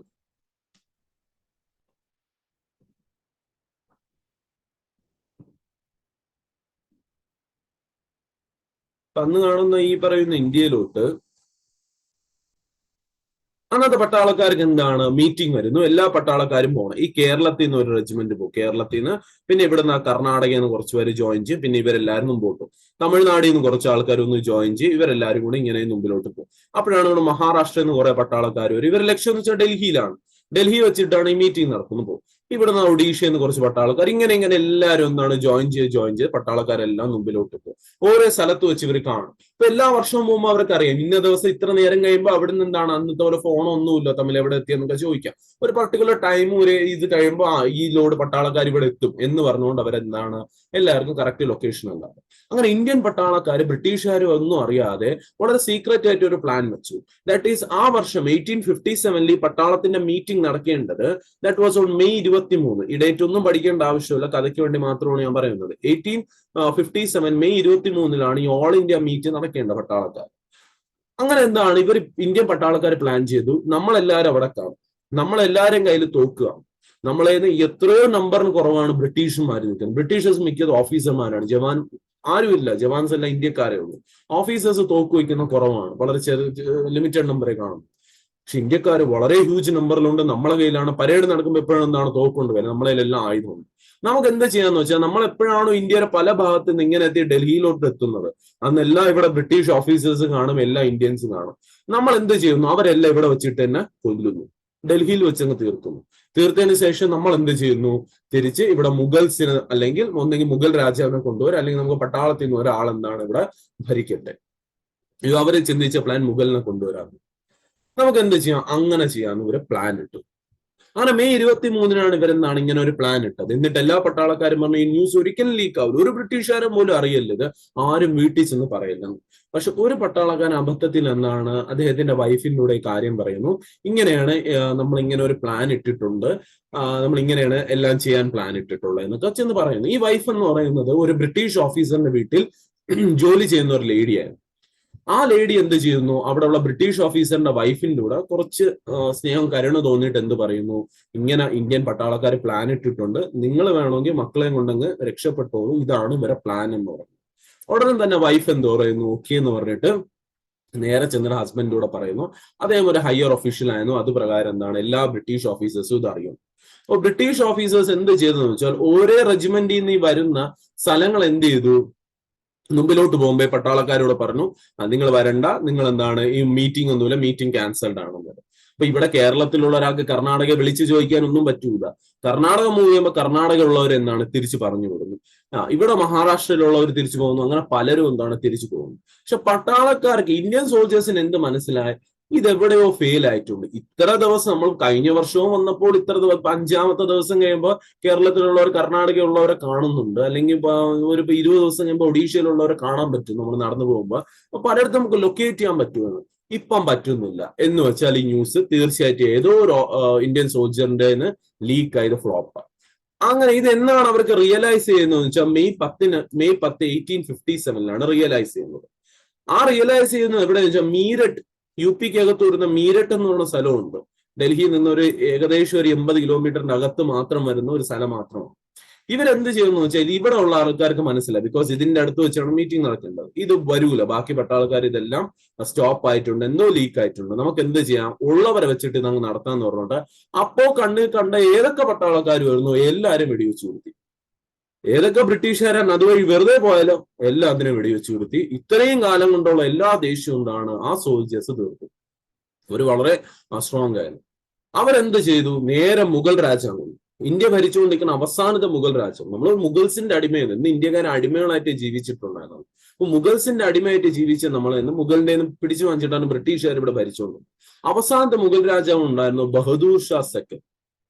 ബഹദൂർ ഷാ സെക്കൻഡ് എന്ന് പറയുന്ന അവസാനത്തെ മുഗൾ രാജാവ് ഉണ്ടായിരുന്നു. ഇദ്ദേഹത്തിന്റെ അടുത്ത് എന്നിട്ട് പറയുന്നു, എന്താണ് നിങ്ങൾ ഇനി ഭരിക്കണം, നമുക്ക് ആർക്കും ഭരിച്ച് പരിചയമില്ല, നിങ്ങൾക്ക് മാത്രമേ നിങ്ങൾ കുടുംബപരമായിട്ട് നിങ്ങൾ ഭരിച്ചുകൊണ്ട് വരാനുണ്ട്, ബഹദൂർ ഷാ സെക്കൻഡ് ഭരിക്കണം. ബഹദൂർ ഷാ സെക്കൻഡ് പറഞ്ഞാൽ എന്റെ വയസ്സ് 82 വയസ്സാണ്, എന്റെ വയസ്സ്, എനിക്ക് എണീച്ച് നിൽക്കാൻ പോലും വയ്യ, ഇനി എന്താണ് ബ്രിട്ടീഷുകാർ ഉടനെ തിരിച്ച് റെസ്പോണ്ട് ചെയ്ത് വരും, എനിക്ക് യുദ്ധം ചെയ്യാനുള്ള ആരോഗ്യം പോലുമില്ല. അപ്പൊ പട്ടാളക്കാർ പറയും, നിങ്ങൾ യുദ്ധമൊന്നും ചെയ്യണ്ട, എന്ത് ചെയ്താൽ വെറുതെ ഫ്രണ്ടിൽ ഒരു രാജാവായിട്ട് അങ്ങ് നിന്നാൽ മാത്രം മതി, യുദ്ധമല്ല നമ്മൾ ചെയ്തോളാം. അങ്ങനെ ഇവര് തന്നെ ഇവരുടെ കൂട്ടത്തിൽ ഏറ്റവും വലിയ മേധാവിയായ ജനറൽ ഭക്ത് ഖാൻ എന്ന് പറഞ്ഞ വ്യക്തിയായിരുന്നു. അവർ വളരെ, അദ്ദേഹം ജനറൽ അല്ലേ എന്ന് നിങ്ങൾ തന്നെ ആലോചിക്കും, ബ്രിട്ടീഷുകാർ കൊടുത്ത റാങ്ക് ആണോ ജനറൽ എന്നോ. അദ്ദേഹം ഭക്ത് ഖാൻ എന്ന് പറഞ്ഞ വെറും സോൾജർ ആയിരുന്നു. എന്നാൽ കൂട്ടത്തിലുള്ള പട്ടാളക്കാരൻ ഏറ്റവും എക്സ്പീരിയൻസ്ഡ് പട്ടാളക്കാരൻ, ആ ഡൽഹി മീരറ്റ് ഏരിയയിലെ ഏറ്റവും എക്സ്പീരിയൻസ്ഡ് പട്ടാളക്കാരൻ. അദ്ദേഹത്തിന് ആ സമയത്ത് 1857 സമയത്ത് അദ്ദേഹത്തിന് ടൈറ്റിൽ കൊടുത്തു ജനറൽ ഭക്ത് ഖാൻ എന്ന് പറഞ്ഞു. അങ്ങനെ ജനറൽ ഭക്ത് ഖാൻ എന്ന് പറയുന്ന വ്യക്തി എന്ത് ചെയ്യുന്നതെന്ന് വെച്ചാൽ, ഇദ്ദേഹം ഒരു ട്രൂപ്പിനെ ലീഡ് ചെയ്യുന്നു. അതിന്റെ ഹെഡായിട്ട് ആരിയ്ക്കുന്നു, ബഹദൂർ ഷാ സെക്കൻഡ് വെറുതെ പേരിനിരിക്കുന്നു. ഭരിക്കുന്ന എല്ലാ ആക്ഷൻസ് യുദ്ധം ചെയ്യുന്ന എല്ലാം ജനറൽ ഭക്ത്. ഇവർ ഹൈ രീതിയിൽ എന്താണ് ഡൽഹിയിൽ നിന്ന് അങ്ങ് യുദ്ധം തുടങ്ങി. കാണുന്ന ബ്രിട്ടീഷുകാരോട് അവർ യുദ്ധം ചെയ്യാൻ തുടങ്ങി. അവരും എന്താണ് ഒരുപാട് ഫോഴ്സസിന് ഇവിടെ ഇറക്കുന്നു, അവരെ യുദ്ധം ചെയ്യുന്നു. ഇതെല്ലാം കണ്ട് ഇവിടെ ജനങ്ങൾ ഇരിക്കുകയാണ്. ജനങ്ങൾ എന്ത് ചെയ്തെന്ന് വെച്ചാൽ അവരും ഇറങ്ങി. അവർ ഇത്രയും വർഷമുള്ള എന്താണ് കാണുകയാണ്. അവര് അനുഭവിച്ച കഷ്ടപ്പാടല്ല അവർ നോക്കിയിട്ട് അവരും എന്താണ് ഒരു ഗ്രൂപ്പ് പോലെ ഇറങ്ങും. പിന്നെ എന്താണ് കുറെ ലോക്കൽ ലീഡേഴ്സ് ഉണ്ടായിരുന്നു. അവിടെ ഉള്ള ചില നേതാക്കന്മാരുണ്ടായിരുന്നു. അവർ പറഞ്ഞത് ആ പട്ടാളക്കാരെ നമുക്ക് പറയാം, നമുക്കറിയാന്നുള്ള ആയുധം കൊണ്ട് എന്താണ്, നമുക്ക് വാൾ ഉപയോഗിക്കുക അറിയാം, നമുക്ക് കളരീതി ഗുസ്തി രീതി ഇതെല്ലാം അറിയാം, അതുമായിട്ട് നമുക്ക് ഒന്നാണ് യുദ്ധത്തിന് ഇറങ്ങുന്നത്. അവരും ഒരു ട്രൂപ്പായിട്ട് ഇറങ്ങുന്നു. രാജാക്കന്മാർ, സ്ഥലം നഷ്ടപ്പെട്ട രാജാക്കന്മാരുണ്ട്, അവരെല്ലാവരും ഇറങ്ങും. ഇവരെല്ലാവർക്കും മോട്ടിവേഷൻ വരുന്നതെന്ന് വെച്ചാൽ ഇതിന് മുമ്പ് ഒരു കാലഘട്ടം 1800 ശേഷം എടുത്തു കഴിഞ്ഞാൽ ബ്രിട്ടീഷുകാർക്ക് 2 യുദ്ധം വളരെ കഷ്ടപ്പെട്ട് ജയിച്ചു, ഒരു യുദ്ധം പൂർണ്ണമായിട്ട് തോറ്റു. അഫ്ഗാന്റെ കൂടെ ഉള്ള യുദ്ധം പൂർണ്ണമായിട്ടും തോറ്റു നിൽക്കുകയാണ്. ക്രമിയൻ വാർ എങ്ങനെയെങ്കിലൊക്കെ തട്ടിമുട്ടി ജയിച്ച ഒരു ആൾക്കാരാണ് ആരെന്ന് പറയുന്നത്, ബ്രിട്ടീഷേഴ്സ് എന്ന് പറയുന്നത്. മൂന്നാമത്തെ ഒരു യുദ്ധം പഞ്ചാബ് വാർ, ഞാൻ എഴുതി തരാം. അഫ്ഗാൻ വാറുകൾ, അഫ്ഗാൻ യുദ്ധങ്ങൾ, പഞ്ചാബ് വാർസ്,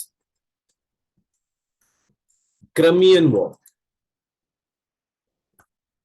ഇതിൽ അഫ്ഗാൻ യുദ്ധങ്ങൾ പൂർണ്ണമായിട്ടും ബ്രിട്ടീഷുകാർ തോറ്റിരിക്കുകയാണ്. പഞ്ചാബ് വാർ എങ്ങനെയും കഷ്ടിച്ചാണ് പഞ്ചാബ് യുദ്ധം ജയിച്ചത്. ക്രമിയൻ വാർ എന്ന് പറയുന്നത് റഷ്യയുടെ താഴെ വരുന്ന ഒരു രാജ്യമാണ്, യുക്രൈൻ്റെ ഒക്കെ താഴെ കിടക്കുന്ന ഒരു രാജ്യമാണ് ക്രമിയൻ. അവിടെ എന്താണ് കഷ്ടപ്പെട്ടാണ് ബ്രിട്ടീഷുകാർ ജയിച്ചത്. അതുകൊണ്ട് എന്താണ് ഇന്ത്യക്കാർക്ക് ഒരു വിശ്വാസമുണ്ട്, നമ്മളെല്ലാവരും ഒന്ന് നിന്ന് കഴിഞ്ഞാൽ ബ്രിട്ടീഷുകാരെ തോൽപ്പിക്കാൻ പറ്റും. ഈ ലോകത്ത് ഏറ്റവും ആരോഗ്യമുള്ള വ്യക്തികൾ എണ്ണപ്പെടുന്നതാണ് ഇന്ത്യക്കാരെന്നാണോ. വളരെയധികം ആഫ്രിക്കൻസും ഇന്ത്യൻസും വളരെയധികം ആരോഗ്യമുള്ള വ്യക്തികളാണ്. അപ്പൊ നമുക്ക് എന്താണ്, നമ്മൾ ആരോഗ്യം കൊണ്ട് തീർച്ചയായിട്ടും എന്താണ് ഇവരെ അടിച്ചു വീഴ്ത്താൻ പറ്റും. അങ്ങനെ എന്ത് ചെയ്യാണ്, ഇവർ യുദ്ധത്തിന് ഇറങ്ങി. പക്ഷെ ഇവർക്ക് പറ്റിപ്പോകുന്ന പ്രശ്നം എന്ന് വെച്ചാൽ ഇവിടെ ഒരാളും എന്ത് സംഭവിക്കുന്നതെന്ന് വെച്ചാൽ ഇവർക്ക് ആർക്കും യുദ്ധം ചെയ്ത് പരിചയമില്ല. രാജകുടുംബവുമായിട്ട് ബന്ധപ്പെട്ടവർ വരുന്നു, പക്ഷെ അവരൊന്നും ഇത്രയും വലിയ യുദ്ധമൊന്നും ചെയ്തിട്ടില്ല. പുറത്തുള്ള ഇത്രയും സ്ട്രോങ് ഒരു സൈന്യമായിട്ട് അവർ യുദ്ധം ചെയ്തിട്ടില്ല. അപ്പൊ ഇത്രയും വലിയ യുദ്ധത്തിന്റെ ഒരു പരിചയമില്ല. പിന്നെ നോക്കി എല്ലാവരും അവരവർ ആവശ്യത്തിനാണ് ഇറങ്ങിയത്. പട്ടാളക്കാരെ റിലീജിയനും പെൻഷനും പിന്നെ സാലറി കൂടുന്നില്ല, അവരെ മതം നഷ്ടപ്പെടുന്നു എന്ന് നോക്കിയാണ് അവരിറങ്ങിയിട്ടുള്ളത്. റിലീജിയൻ ബന്ധപ്പെട്ട ആൾക്കാർ സതിയും വിഡോർ വിമോറേജ് ആക്ടിന്റെ അഗെയിൻസ്റ്റ് ആണ് ഇറങ്ങിയിട്ടുള്ളത്. രാജകുടുംബക്കാർ വന്നത് അവരിൽ നിന്ന് പലർക്കും സ്ഥലം നഷ്ടപ്പെട്ടപ്പോഴാണ് എന്നാണ് അവർ വന്നത്. ആരും ഇന്ത്യ സ്വാതന്ത്ര്യമാക്കണമെന്ന് പറഞ്ഞല്ലോ, അവരുടെ ആവശ്യമുള്ളതുകൊണ്ട് അവരെന്താണ് ഇപ്പോൾ യുദ്ധത്തിന് ഇറങ്ങി. ആ തോക്ക് വന്നുകൊണ്ട് ഇപ്പം പട്ടാളക്കാർ ഇറങ്ങിയപ്പോൾ ബാക്കിയുള്ളവർ എന്താണ് കൂടെ ഇറങ്ങുന്നു. ജമീന്ദാർമാർക്ക് വില നഷ്ടപ്പെട്ടപ്പോൾ ജമീന്ദാർമാർ എന്താണ് കൂടെ ചേരും. അങ്ങനെ മാത്രമാണ് എന്താണ് ഈ മൂവ്മെന്റ് തുടങ്ങിയത്. അല്ലാതെ എന്ത് സംഭവിക്കുന്നില്ല. എല്ലാം ഇന്ത്യ സ്വാതന്ത്ര്യം എന്ന് പറഞ്ഞ ചിന്ത ഉണ്ടായിരുന്നെങ്കിൽ ഇവർക്ക് നേരത്തെ ചെയ്യാൻ. ഇതിനു മുമ്പേ പല സ്ഥലത്തു നിന്നാണ് ഇതൊക്കെ നടക്കുന്നത്. വെല്ലൂർ നടന്നിട്ടുണ്ട് 1806, 1870 പൈകയിൽ നടത്തും. അപ്പൊ ബ്രിട്ടീഷുകാരെ പലയിടത്തുമായിട്ട് യൂറോപ്യൻസിന് പല സ്ഥലത്തായിട്ട് നമ്മൾ അടിച്ചിട്ടുണ്ട്. അന്ന് വേണമെങ്കിൽ തുടങ്ങാൻ. ഇന്ന് എന്തോ എല്ലാവർക്കും ഒരുമിച്ചൊരു ഇത് തോന്നി അങ്ങനെ വരുന്നു. അപ്പൊ എല്ലാവരെയും ലക്ഷ്യങ്ങൾ പലതായി. പിന്നെ ഞാൻ പറയുമ്പോൾ ഓരോരുത്തും സൗത്ത് ഇന്ത്യ നമ്മൾ കാണുന്നില്ല. മെജോറിറ്റി ഏരിയ കുറച്ച് സെന്റേഴ്സ് പഠിക്കുമ്പോൾ കാണാൻ പറ്റും. മെജോറിറ്റി നോർത്ത് ഇന്ത്യക്കാരാണ്. ഇന്ത്യയിലെ 1/4 ആൾക്കാർ മാത്രമാണ് യുദ്ധത്തിന് പങ്കെടുത്തത്. 4 മാത്രമാണ് ഇറങ്ങുന്നത്. 3/4 ഇന്ത്യയിലെ ആൾക്കാർ ഇതിനെക്കുറിച്ച് അറിയുന്നില്ല. നോർത്ത് ഈസ്റ്റ് ഏരിയ, ആസാം അടുപ്പം, ആ സൈഡിൽ നിന്നൊക്കെ വളരെ കുറവാണ്.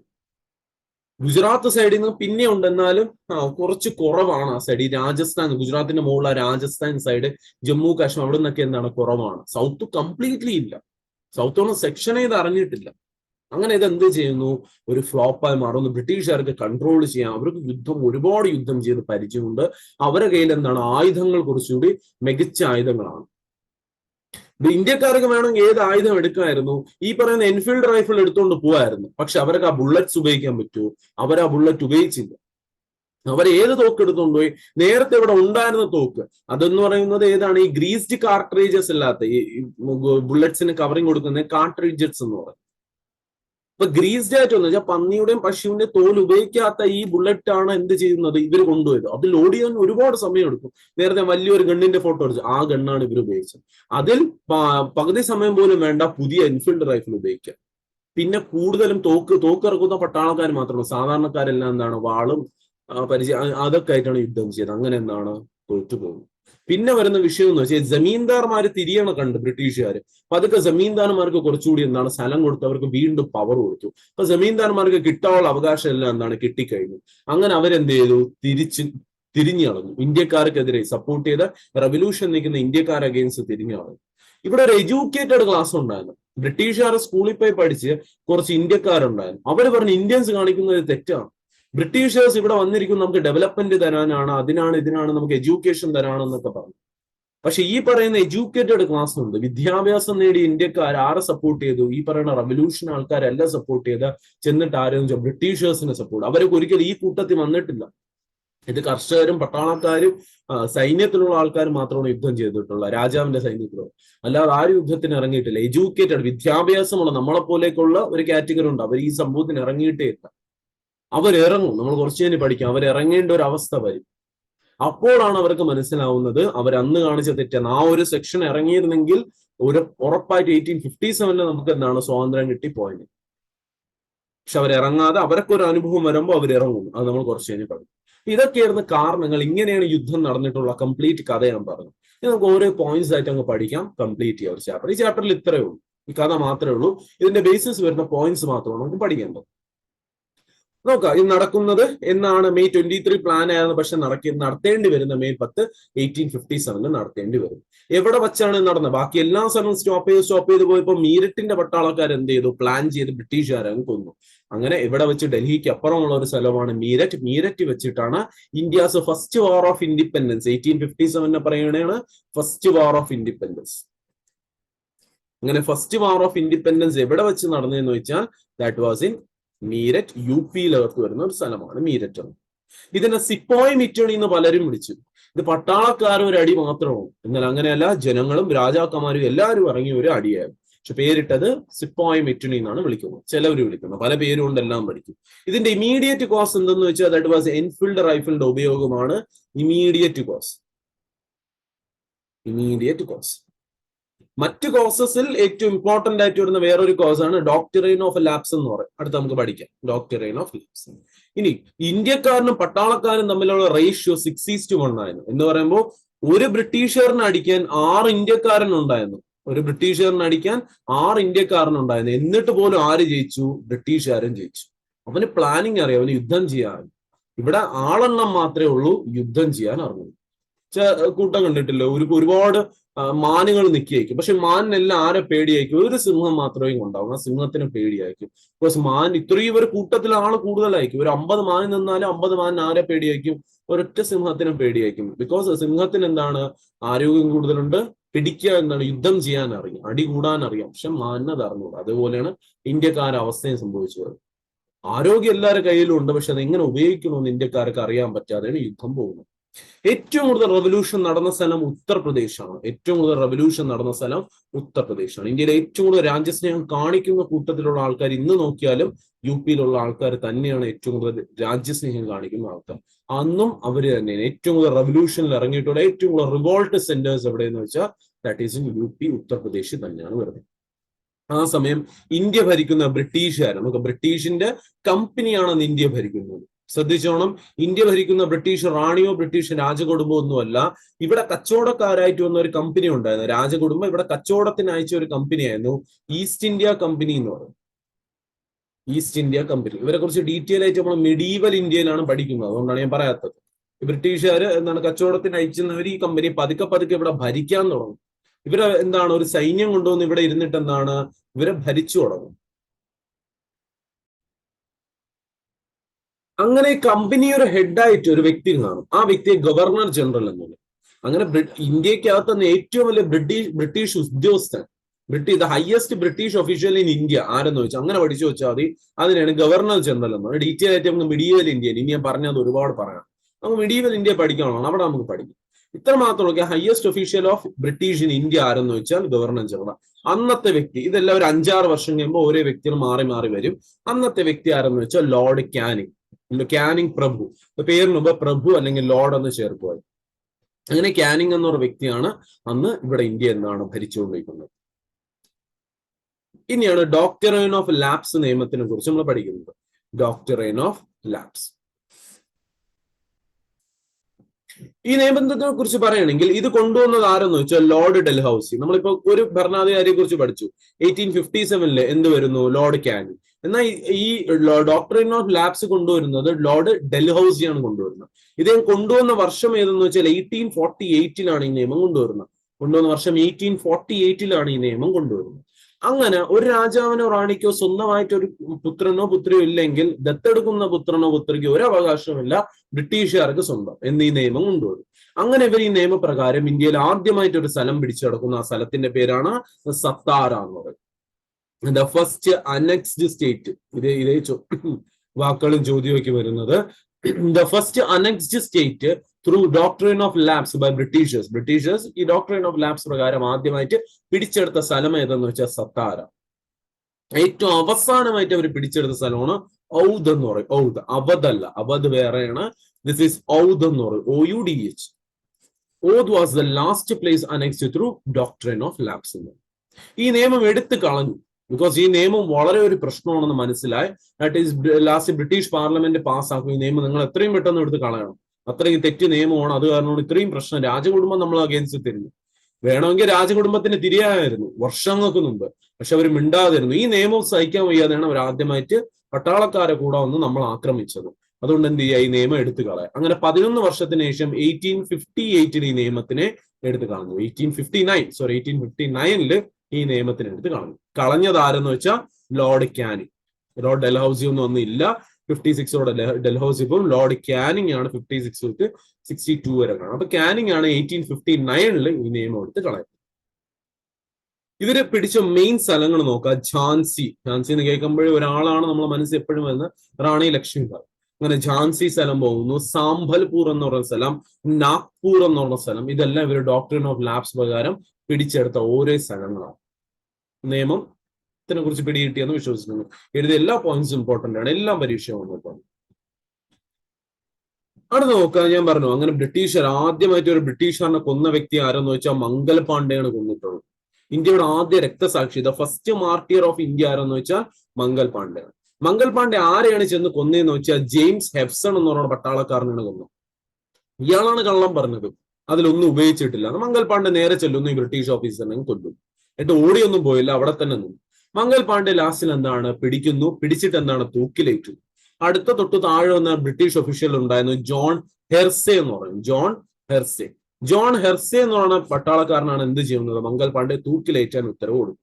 എന്നാണ് തൂക്കിലേറ്റുന്നത് എന്ന് വെച്ചാൽ 8 ഏപ്രിൽ 1857 ഇദ്ദേഹത്തിന് തൂക്കിലേറ്റുന്നത്. മാർച്ച് 28 ഇദ്ദേഹം കൊല്ലും. 8 ഏപ്രിലിനാണ് ഇദ്ദേഹത്തിന് തൂക്കിലേറ്റുന്നത്. ഇനി ചില ബുക്കുകളിലൊക്കെ അന്ന് തന്നെ തൂക്കിലേറ്റുന്നു എന്നൊക്കെ പറയുന്നുണ്ട്. നമ്മൾ അതൊന്നും പഠിക്കുന്നത്, നമ്മൾ എന്ന് നോക്കിയാൽ അത് NCERTയുടെ ഫാക്ട് നോക്കുമ്പോൾ 8 ഏപ്രിലാണ് തൂക്കിലേറ്റിട്ടുള്ളത്. ഇമ്പോർട്ടന്റ് ആണ് ആ ഡേറ്റ്. 3 ഡേറ്റ് പഠിക്കണം, അതിൽ ആദ്യത്തെ ഡേറ്റ് നമ്മൾ പഠിച്ചു. ഇനി ഒന്ന് 10th May, അതൊരു ഡേറ്റ്. അതല്ലാതെ 3 വ്യക്തിയുമായിട്ട് ബന്ധപ്പെട്ട ആദ്യ ഡേറ്റ് ആണ് നമ്മൾ ഈ പഠിച്ചിട്ടുള്ളത്. ഇനി ഇത് ഏത് ഇൻഫൻട്രി, ഏത് റെജിമെന്റിലായിരുന്നു എന്ന് വെച്ചാൽ 34th ബംഗാൾ ഇൻഫൻട്രിയിലായിരുന്നു. ബംഗാളിന്റെ സൈന്യത്തിന്റെ പേരാണ് 34th ബംഗാൾ ഇൻഫൻട്രി. അതിലുള്ള ഒരു പട്ടാളക്കാരനായിരുന്നു മംഗൽ പാണ്ഡെ എന്ന് പറയും. അങ്ങനെ ഇദ്ദേഹത്തിന്റെ മരണം എന്ത് ചെയ്തു, പലർക്കും ആവേശം കൊണ്ടുവന്ന് എല്ലാവരും കൂടി മൂവ്മെന്റ് തുടങ്ങി. അങ്ങനെ ഈ മൂവ്മെന്റിന് മറ്റൊരു പേര് 1857 the first war of independence, അതൊക്കെ പിന്നെയാണ് പേരിട്ടത്. എന്നാൽ ആ സമയത്ത് ഇദ്ദേഹത്തിന് ഈ മൂവ്മെന്റിന് ഉണ്ടായിരുന്ന ഒരു ലോക്കൽ നെയിം ആയിരുന്നു ചപ്പാത്തി ആൻഡ് ലോട്ടസ് റിവോൾട്ട്, അല്ലെങ്കിൽ മൂവ്മെന്റ് എന്നറിയപ്പെടും. Chapati and lotus revolt. എന്നാൽ ചപ്പാത്തി ആൻഡ് ലോട്ടസ് റിവോൾട്ട് എന്ന് പറയുമ്പോൾ ആ സമയത്ത് എന്ത് ഈ പട്ടാളക്കാർ ചെയ്തതെന്ന് വെച്ചാൽ, ചപ്പാത്തിയിലെ നമുക്കറിയാം ആട്ടമാവ്, ആ ആട്ടമാവിനെ എന്താണ് ചപ്പാത്തി ആയതിനു ശേഷം ഇങ്ങനെ റോള് ചെയ്തതിനു ശേഷം ഓരോ പട്ടാളക്കാർ എന്താണ് അതിനെ ഇങ്ങനെ പാസ് ചെയ്ത് ബ്രിട്ടീഷുകാർക്ക് ഒന്നും മനസ്സിലാവുന്നില്ല ഇവരെന്താണ് ചെയ്യുന്നത്. ഇവർ പെട്ടെന്ന് ഇത് കണ്ടെത്തി എന്തോ ഇന്ത്യക്കാർ പാസ് ചെയ്യുന്നു. നോക്കിയപ്പോ ചപ്പാത്തി എല്ലാം വലിച്ചു കീറി അതിന്റെ അകത്തുമെല്ലാം വെച്ചിട്ടുണ്ടോ എന്നൊക്കെ നോക്കി. പക്ഷെ എന്താണെന്ന് ഇന്നും അറിഞ്ഞൂടെ, എന്തിനാണ് അന്നത്തെ പട്ടാളക്കാര് അങ്ങനെ ചെയ്തതെന്ന് നമുക്ക് അറിഞ്ഞുകൂടാ. പക്ഷെ അത് അതിന്റെ അകത്ത് നിന്നൊന്നും കണ്ടെത്തിയിട്ടില്ല ബ്രിട്ടീഷേഴ്സ്. അതുകൊണ്ട് പക്ഷെ എന്താണോ ഇന്നും എന്താണ് അതിനെ എന്തിനോ വേണ്ടി അക്കാലത്ത് അവർ ചെയ്തിരുന്നു. അതുകൊണ്ട് തന്നെ ഈ മൂവ്മെന്റ് ചപ്പാത്തി മൂവ്മെന്റ് എന്ന് അറിയപ്പെടും. ചപ്പാത്തി ആൻഡ് ലോട്ടസ് റിവോൾട്ട്. അവർക്ക് അന്ന് ലോട്ടസ് എന്ന് പറയുന്ന പൂ വളരെയധികം ഇമ്പോർട്ടന്റ് ആയിരുന്നു. ഇന്ത്യൻ ഹിസ്റ്ററി എടുത്ത് നോക്കിയാൽ തന്നെ ഒരു ഇമ്പോർട്ടന്റ് പൂവാണ് ലോട്ടസ്. അതുകൊണ്ടാണ് നമ്മൾ നാഷണൽ ഫ്ലവറൊക്കെ ആയി ലോട്ടസ് മാറും. അങ്ങനെ ചപ്പാത്തി ആൻഡ് ലോട്ടസ് റിവോൾട്ട് എന്ന് ഇതിനെ അറിയപ്പെടുന്നു, അല്ലെങ്കിൽ ചപ്പാത്തി മൂവ്മെന്റ് എന്നും അറിയപ്പെടും. ഓർത്തു വെച്ചോ, അത് 1857 റിവോൾട്ടിന്റെ മറ്റൊരു പേര്. ഇനി ഈ യുദ്ധം തുടങ്ങിയതിനു ശേഷം ശ്രദ്ധിച്ചോണം, മംഗൽ പാണ്ഡെ ആദ്യമായിട്ട് കൊണ്ട ജെയിംസ് ഹെഫ്സൺ. മംഗൽ പാണ്ഡെ 1857 റിവോൾട്ടിൽ ഉണ്ടോ എന്ന് വെച്ചാൽ ഒരിക്കലും ഇല്ല. മംഗൽ പാണ്ഡെ 8 ഏപ്രിലിൽ അദ്ദേഹം മരിച്ചു പോവുകയാണ്. റിവോൾട്ട് തുടങ്ങുന്ന 10 മെയിലാണ് റിവോൾട്ട് 1857 തുടങ്ങുന്നത്. അപ്പൊ മംഗൽ പാണ്ഡെ എന്തിനില്ല, റിവോൾട്ടിനില്ല. മംഗൽ പാണ്ഡെയുടെ മരണം ആവേശമായാണ് റിവോൾട്ട് തുടങ്ങിയത്. ഈ റിവോൾട്ട് തുടങ്ങിയതിനു ശേഷം ആദ്യമായിട്ട് മരിച്ച ബ്രിട്ടീഷ് പട്ടാളക്കാരൻ ആരെന്ന് വെച്ചാൽ that is colonel John Finnis. Colonel John Finnis was the first British officer to die after the beginning of 1857 revolt. 1857 revolt തുടങ്ങിയതിനു ശേഷം മരിച്ച ആദ്യ ബ്രിട്ടീഷ് ഓഫീസർ ആരെന്ന് വെച്ചാൽ ദാറ്റ് വാസ് കേണൽ ജോൺ ഫിനിസ് എന്ന് പറഞ്ഞു. ക്ലിയർ ആയെന്ന് വിശ്വസിക്കുന്നതല്ല.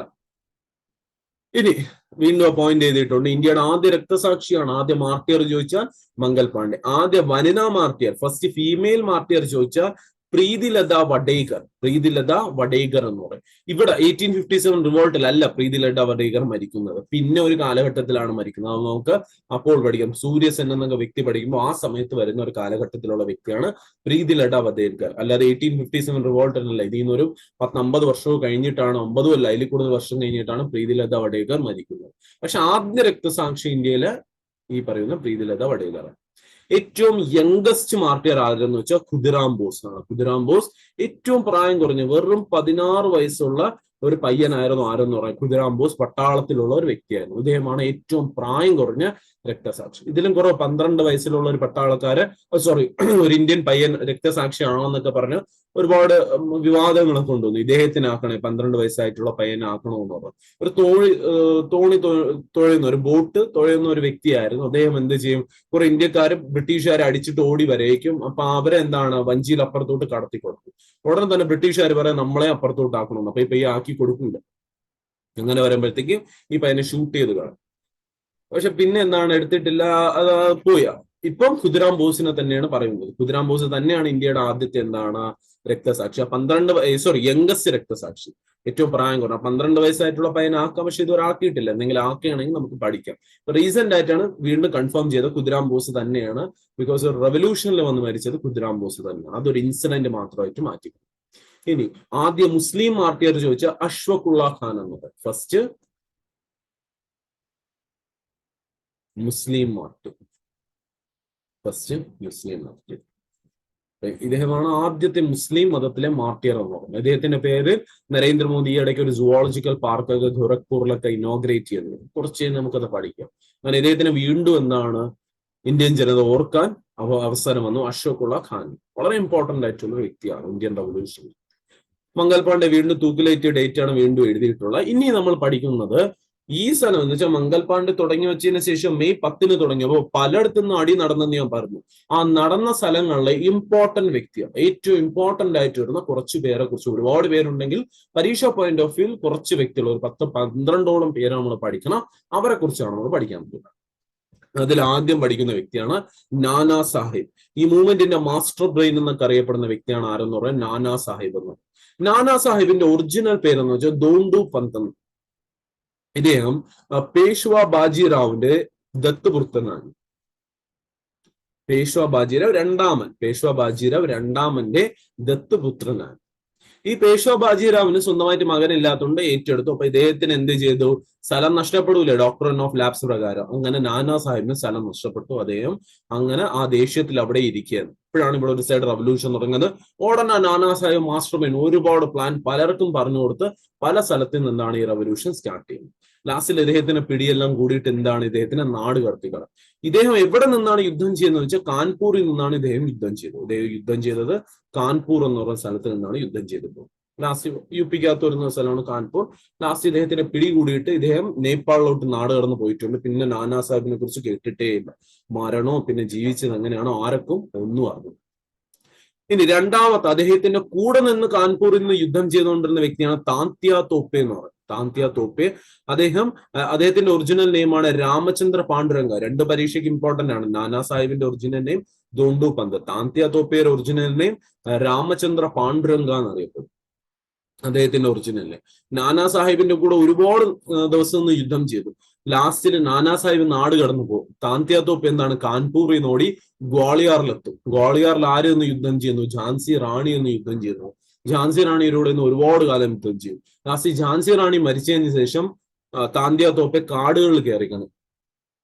കാട്ടിന്റെ അകത്ത് കയറി കാട്ടുവാസികളുടെ സഹായത്തോടെ ഇന്ന് യുദ്ധം ചെയ്യും. ഇദ്ദേഹം ഗുരില്ല യുദ്ധ രീതിയാണ് ഇദ്ദേഹം പ്രയോഗിച്ചുകൊണ്ടിരുന്നത്. ഗുരില്ല വാർഫെയർ. ഗുരില്ല യുദ്ധ രീതി എന്ന് പറയുമ്പോൾ ഒരു മലയുടെ മുകളിൽ ചെന്ന് നിന്നിട്ട് മുകളിൽ നിന്ന് താഴോട്ട് ആക്രമിക്കും. അതാണ് ഗൊരില്ല യുദ്ധരീതി എന്ന് പറയുന്നത്. വളരെ എളുപ്പമാണ് ഗൊരില്ല യുദ്ധരീതി. മുകളിൽ നിന്ന് യുദ്ധം ചെയ്യുന്നത്. താഴെ നിന്ന് യുദ്ധം ചെയ്യുന്നവർക്ക് ഏറ്റവും പാടുള്ള യുദ്ധം ജയിക്കാൻ പാട് ഈ യുദ്ധമാണ്. കാർഗിലില് പാകിസ്ഥാനികൾ എന്താണ് ഒരു രീതിയിലുള്ള ഗൊരില്ല വാർഫെയർ ആണ്. അവർ മലയുടെ മുകളിൽ നിന്ന് ഇന്ത്യൻ പട്ടാളക്കാർ താഴോട്ട് വെടിവെച്ചു. അപ്പൊ ഇവരെ വെടിവെക്കുക ഇവർക്ക് വളരെ എളുപ്പമാണ്, എയിം ചെയ്യാൻ പറ്റും. ഉയരത്തിൽ നിന്നല്ലേ നോക്കുന്നത്. താഴെയുള്ളവർക്ക് കയറിപ്പോകാൻ ഭയങ്കര പാടാണ്. കയറിപ്പോകും തോറും വെടിയേറ്റുകൊണ്ടിരിക്കും. അങ്ങനെയാണ് നമ്മൾ കാർഗിലൊക്കെ പിടിച്ചടക്കുക. അതേപോലത്തെ ഒരു യുദ്ധരീതിയായിരുന്നു ആരുപയോഗിച്ചിരുന്ന താന്ത്യ തോപ്പ്. പക്ഷെ താന്ത്യ തോപ്പിലെ തോക്കൊന്നുമില്ല. പക്ഷെ എന്നാൽ പോലും അദ്ദേഹം ഒരുപാട് കാലം പിടിച്ചു നിന്നതിന് ശേഷം ഇദ്ദേഹത്തിന് ലാസ്റ്റ് മധ്യപ്രദേശിന്റെ ശിവപുരി എന്ന് പറയുന്ന സ്ഥലത്ത് വെച്ച് പിടികൂടുന്നു. ഇവിടെ നിന്നൊക്കെ ഇറങ്ങി ഓടേണ്ടി വരുന്നു ഇദ്ദേഹത്തിന്. ഓടിയനും മധ്യപ്രദേശ് ശിവപുരി വെച്ച് പിടികൂടിയിട്ട് ഇദ്ദേഹത്തെ ഏറ്റവും ക്രൂരമായ രീതിയിൽ കൊല്ലുന്നു. ബിക്കോസ് അവർ ഏറ്റവും പിടിക്കാൻ പാടുപെട്ടത് താന്ത്യ തോപ്പിയാണ്. നാനാ സാഹിബിന്റെ കൂടെ ഒന്നും അവിടെ വെച്ച് കൊല്ലാൻ പറ്റിയില്ല. ഝാൻസി റാണിയുടെ കൂടെ ഒന്നും അവിടെ ഒന്നും കൊല്ലാൻ പറ്റിയില്ല. പിന്നെ എന്താണ് കാടുകളിൽ കയറുന്നു, അവിടുന്ന് കിട്ടുന്നില്ല. പിന്നെ എന്ത് ചെയ്തു, ശിവപുരി. ബാക്കി എല്ലായിടത്തും മരിച്ച എല്ലാവരും. ഇദ്ദേഹം ഒറ്റപ്പെട്ടു വന്നു ലാസ്റ്റിലൊക്കെ.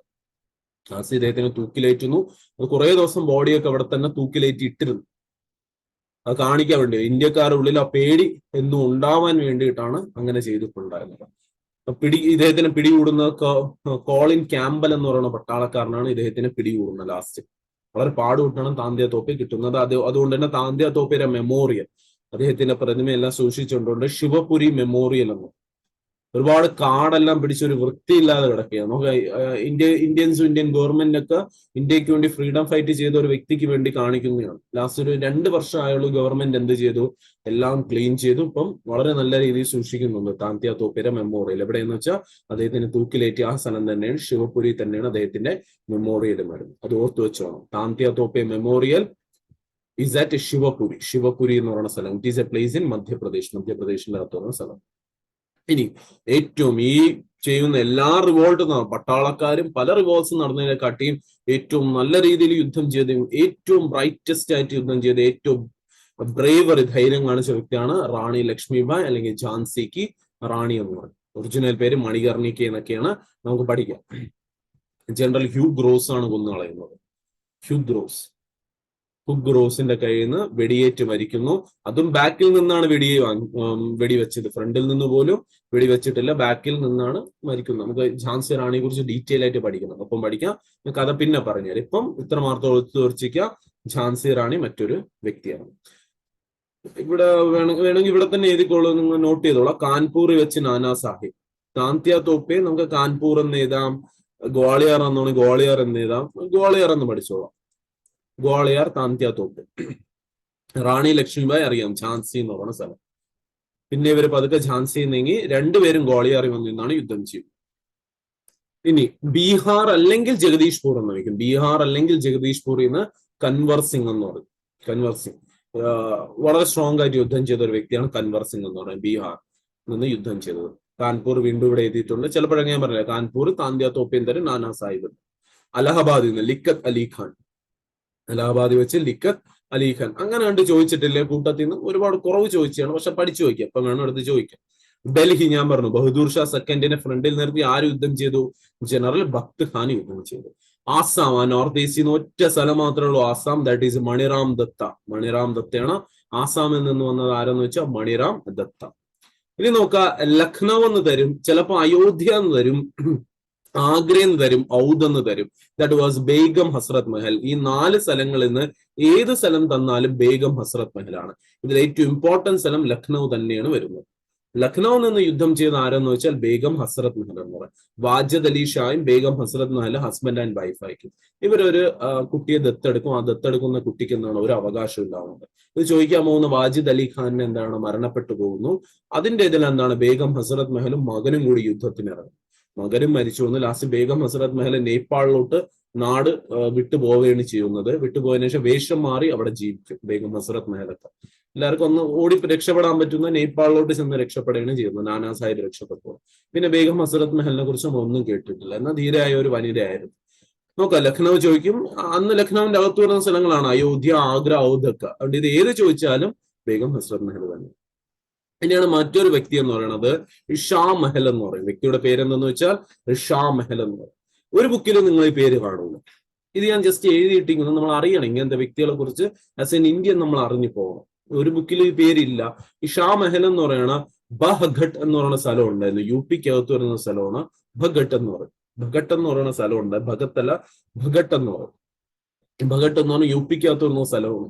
ഇദ്ദേഹം പട്ടാളക്കാരനോ രാജകുടുംബോ ഒന്നുമല്ല. ഇത് ഒരു സാധാരണ വ്യക്തിയായിരുന്നു ഷാമഹൽ എന്ന് പറയുന്ന വ്യക്തി. പക്ഷെ ഒരുപാട് രാജ്യസ്നേഹം ഉണ്ടായിരുന്ന ഒരു വ്യക്തിയായിരുന്നു ഷാമഹൽ എന്നുള്ളത്.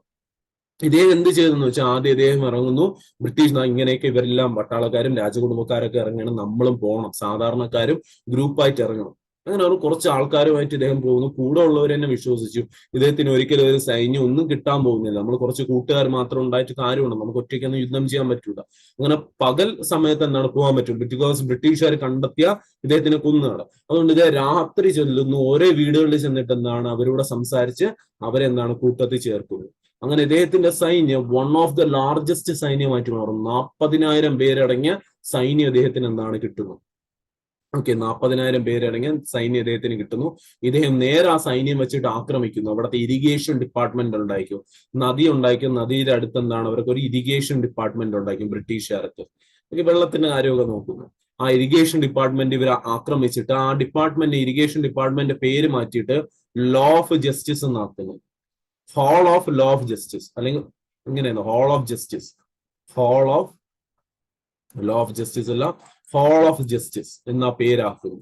ഇവിടെ വെച്ചിട്ട് എന്താണ് എന്ത് നിയമത്തിനും എല്ലാവർക്കും നീതി കിട്ടുമെന്ന് പറഞ്ഞുകൊണ്ട് ഇവരൊരു ഗ്രൂപ്പ് വലിയ സൈന്യം 40,000 കൂടുതൽ ആൾക്കാരുള്ള ഒരു സൈന്യമായിട്ട് ക്രിയേറ്റ് ചെയ്ത് പലയിടത്തും ചെന്ന് ബ്രിട്ടീഷുകാരെ തോൽപ്പിക്കുന്നു. പല ബ്രിട്ടീഷ് ഓഫീസേഴ്സ് വന്നിട്ടും ഷാമഹലിനെ തോൽപ്പിക്കാൻ പറ്റുന്നില്ല. ദാസ് ഡൺ ലോപ്പ് എന്ന് പറയുന്ന വ്യക്തി, ഡൺ ലോപ്പ് എന്ന് പറയുന്നത്. ഡൺ ലോപ്പ് എന്ന പട്ടാളക്കാരൻ വന്നിട്ട് ഇദ്ദേഹത്തിനെ കൊല്ലുന്നു. കൊന്നതിന് ശേഷം തല വെട്ടിയെടുക്കുന്നു. ഷാമഹലിന്റെ തല വെട്ടിയെടുത്തിട്ട് ഈ ഹോൾ ഓഫ് ജസ്റ്റിസിന്റെ മുകളിൽ കൊണ്ടുവന്ന് വയ്ക്കും.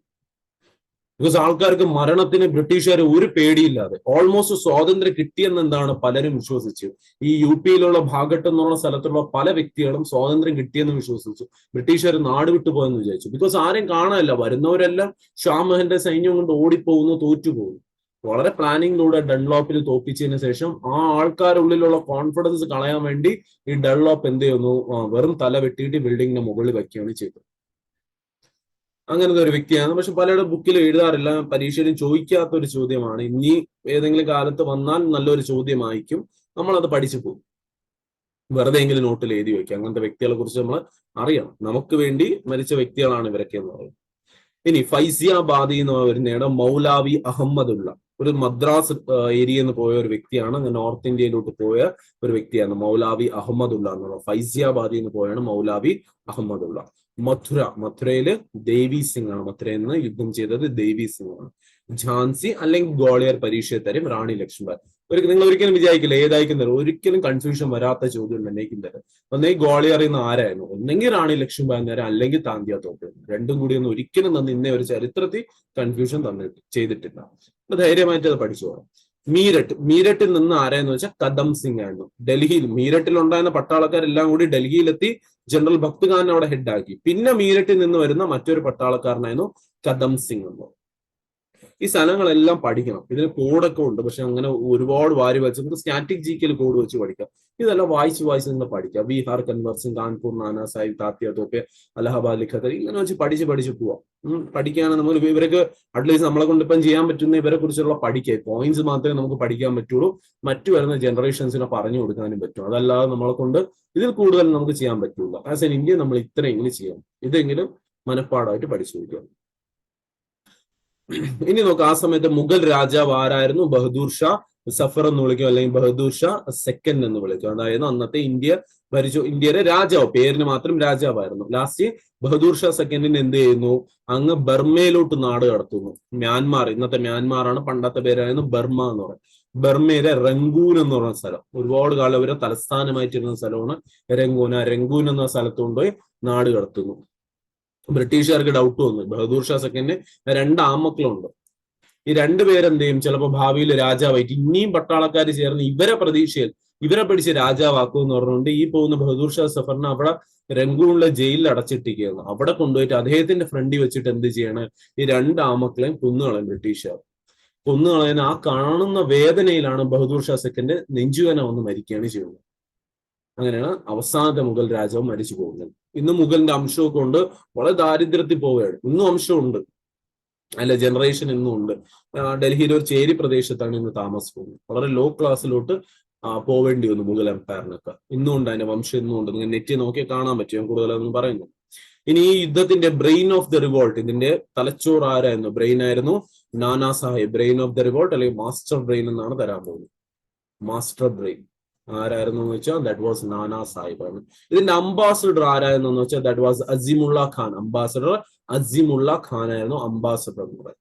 Grand old man that is Kanwar Singh. Kanwar Singh 82 വയസ്സായ ഒരു വ്യക്തിയാണ് കൻവർ സിംഗ്. 82, 83. പക്ഷെ ഏറ്റവും യുദ്ധം ചെയ്ത് പരിചയമുള്ള സാധാരണക്കാരനായ ഒരു വ്യക്തിയാണ് കൻവർ സിംഗ് എന്ന് പറയുന്നത്. ഇവിടെ ബഹദൂർ ഷാ സിംഗിനെ എണീച്ചിരിക്കാൻ വയ്യ 83ാമത്തെ വയസ്സ്. എന്നാൽ 82 വയസ്സാണ് ബഹദൂർ ഷാ സിംഗിനെ എണീച്ചിരിക്കാൻ വയ്യ. 83 വയസ്സുകാരനായ കൻവർ സിംഗ് ഉണ്ടായിരുന്നു.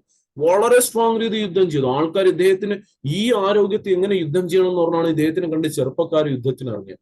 അത്രയ്ക്കും ആവേശം, ഏറ്റവും എനർജി, ഈ കൂട്ടത്തിൽ ഏറ്റവും എനർജറ്റിക് പേഴ്സൺ തന്നെ 83ാമത്തെ വയസ്സ് യുദ്ധം ചെയ്യുന്നു കൻവർ സിംഗ്. വളരെ ആവേശമായിരുന്നു അക്കാലത്തെ ആൾക്കാർക്ക്. പ്രൊഫറ്റ്, പ്രവാചകൻ ഈ കൂട്ടത്തിലെ അസിമുള്ള ഖാൻ ആയിരുന്നു. അംബാസഡറും പ്രവാചകനൊക്കെ എല്ലാവരെയും മോട്ടിവേഷൻ ചെയ്യുന്ന ഒരു വ്യക്തിയായിരുന്നു അസിമുള്ള ഖാൻ എന്ന് പറയുന്നത്. ജ്വാൻ ഓഫ് ആർക്ക് എന്ന് പറയും. ഇവിടെ ഫ്രാൻസിൽ 100 വർഷത്തെ ഒരു യുദ്ധം നടക്കും, 100 ഇയേഴ്സ് ഓഫ് ഫ്രഞ്ച് റെവല്യൂഷൻ എന്ന് പറയും. അതിലൊരു ധീര വനിത ഉണ്ടായിരുന്നു. ആ ധീര വനിതയുടെ പേരായിരുന്നു ജ്വാൻ എന്ന് പറയും. സ്വന്തം അച്ഛൻ മരിച്ചിട്ട് അച്ഛന് വേണ്ടി നിന്ന് യുദ്ധം ചെയ്യുന്ന ഒരു മകളുണ്ടായിരുന്നു, ജ്വാൻ എന്ന് പറയും. ആ ജ്വാൻ ഓഫ് ആർക്ക് പോലെയാണ്, ആ ഫ്രാൻസിൽ കാണുന്ന ജ്വാൻ ഓഫ് ആർക്കിനെ പോലെയായിരുന്നു റാണി ലക്ഷ്മിഭായ് എന്ന് അറിയപ്പെടും. അതാണ് ജ്വാൻ ഓഫ് ആർക്ക് എന്ന് വിളിക്കുന്ന. ഓഫ് 1857 ആരെന്ന് വെച്ചാൽ ദാറ്റ് ഈസ് റാണി ലക്ഷ്മിഭായ്. ബീഹാർ സിംഹു എന്ന് വിളിക്കുന്നത് കൻവർ സിംഗ് ആണ്. ബീഹാർ ലയൺ എന്ന് വിളിക്കുന്ന കൻവർ സിംഗ്. ഗുരില്ല യുദ്ധരീതി ഞാൻ നേരത്തെ പറഞ്ഞ ആ വാർഫെയറിന്റെ കൊണ്ടുവന്നത് ആരെന്ന് വെച്ചാൽ താന്ത്യ തോപ്പ്. ഇതെല്ലാം പഠിക്കുക, ഇതെല്ലാം പ്രീവിയസ് ഇയർ ചോദ്യമാണ്. ഒന്നുമില്ല പ്രത്യേകിച്ച് പറഞ്ഞുതരാം, വായിച്ചു പോകുന്നതേ ഉള്ളൂ.